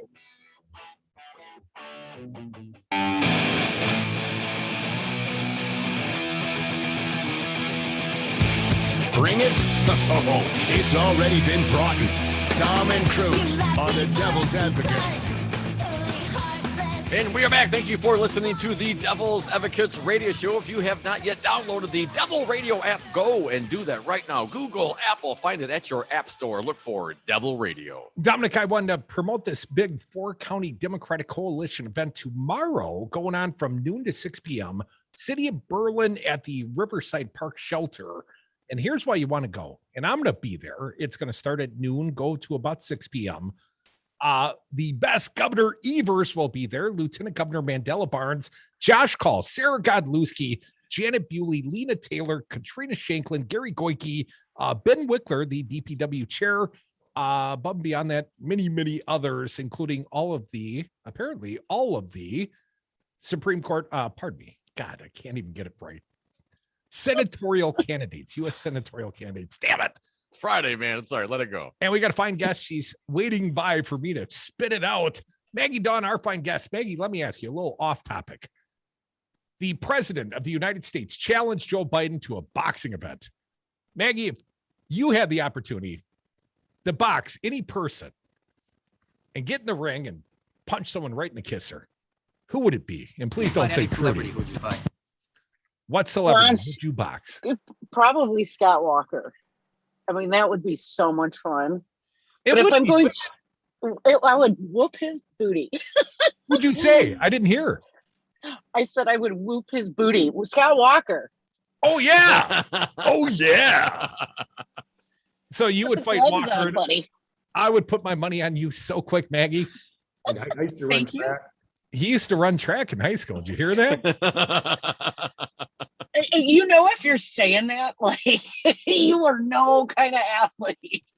I used to run track in high school. I heard he took third in a meet at Delvin Dairy once.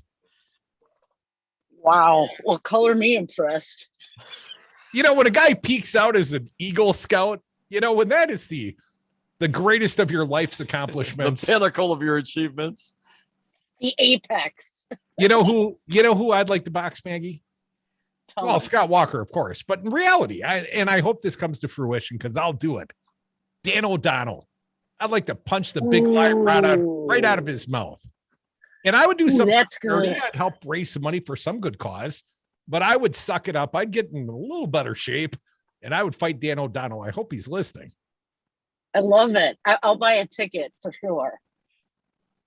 Well, I'll need the moral support. I hope you show up. Definitely. In your corner. Hey, Maggie Daun, my understanding, lots of people want to run for mayor of the city of Milwaukee. Ernell Lucas, the current Milwaukee County Sheriff, I understand, has now indicated he wants to run. What's your thought on the candidate pool, and do you think it's going to grow? That really, I think, depends on if and when Barrett gets confirmed. If he's confirmed by the Senate before the end of the year, there can be the next election to fill his seat would be in the spring. That means that you would have to be a candidate that already has effectively some kind of political war chest, given how quickly you'd have to ramp up a campaign, right? So when I look at in the most recent Journal Sentinel article, you're seeing, Lena Taylor, obviously Sheriff Lucas, Marina Dmitrievich, who's a current alderman, Representative Reamer, and then Milwaukee County Circuit Judge Borowski. Borowski, he doesn't have a big war chest ready to go. He probably doesn't have a ready to stand up campaign apparatus. You wonder what the campaign war chests of, the Senator Taylor, the alderwoman, or the representative are. The sheriff has probably got fairly significant amount of funds at his disposal. He recently ran, so he can probably stand up a campaign really quickly. I'd put, at this point in the election cycle where it's completely wide open, Ernell would appear to be the front runner for sure. What if Maggie, if the confirmation wouldn't come till after the spring election, does that change your calculus at all? Does it give some of these other candidates perhaps more time to, get their feet? Yeah, it does. I think if that confirmation takes a while, then you're going to have potentially more people entering the fray because they just have more time to try to solidify some fundraising and get literally the campaign operations up and running. It's the old infamous, I'm forming an exploratory committee. I always love those, which just basically means I'm asking all my rich friends for money. Maggie, Daun, why doesn't anybody want to be Tony Evers' lieutenant governor? Why don't we have a field of lieutenant gubernatorial candidates? I mean, Wiz Politics discussed this today. We've got more people saying, I'm not running for this office than are running. I mean, so far, 0 people running. 3 have said, I'm not running. Talking about LaTanya Johnson. Apparently, Marcella Nicholson said, I'd have to be urged to run. And Evan Goyke said he's not running either. Yeah, I think part of what you're seeing, if I can be real frank, is that please, Evers, right, is that Evers' political future is far from certain, right? He's got a lot of liabilities. He's going to take some massive heat, regardless of the ultimate outcome on Foxconn. It doesn't matter that Walker created it. He's going to take heat on his handling of COVID from all sides, right? When you try to please everybody, you often end up pleasing nobody. And that's certainly what Evers has found himself facing. And so I think you see people that don't really want to hitch their political horse to a guy that might lose the next cycle. That's really, I think, the fundamental concern. Well, if Tony loses, that means probably Rebecca Clayfish wins. And she rolled out her campaign yesterday. And Maggie, Daun, I mean, there was nothing moderate about it. She went full Trumpster, jumped in the deep end of the pool. I got to tell you, I was a little disgusted by her decision. What was your opinion? This is what happened when people who are on-screen talent and think that simply because they can read a teleprompter, they can govern effectively. We're seeing fewer and fewer candidates of demonstrable integrity and capability running. And that's across the board, not just for Dems, but not just for Republicans, but Dems too. Republicans are certainly the most egregious knuckle dragger offenders on all these points. But yeah, Rebecca, go back to smiling and making nice for the camera. That woman has no business running a state, let alone running a small village or burg. So yeah, not a big fan of that. And of course, when you have nothing to say, what do? You basically throw out a bunch of baloney and appeal to the baser instincts. And that's exactly what she's doing. Thank you, Maggie Daun, Milwaukee County Corporate Counsel. Thank you, Bill Press. He's the godfather of political lefty talk. And thank you to the birthday boy, James Santelle, former U.S. attorney. I'll see you at the 4 County event this weekend. Maggie Daun, have a great day. Thank you so much for joining us. Thanks, Maggie. Bye, guys.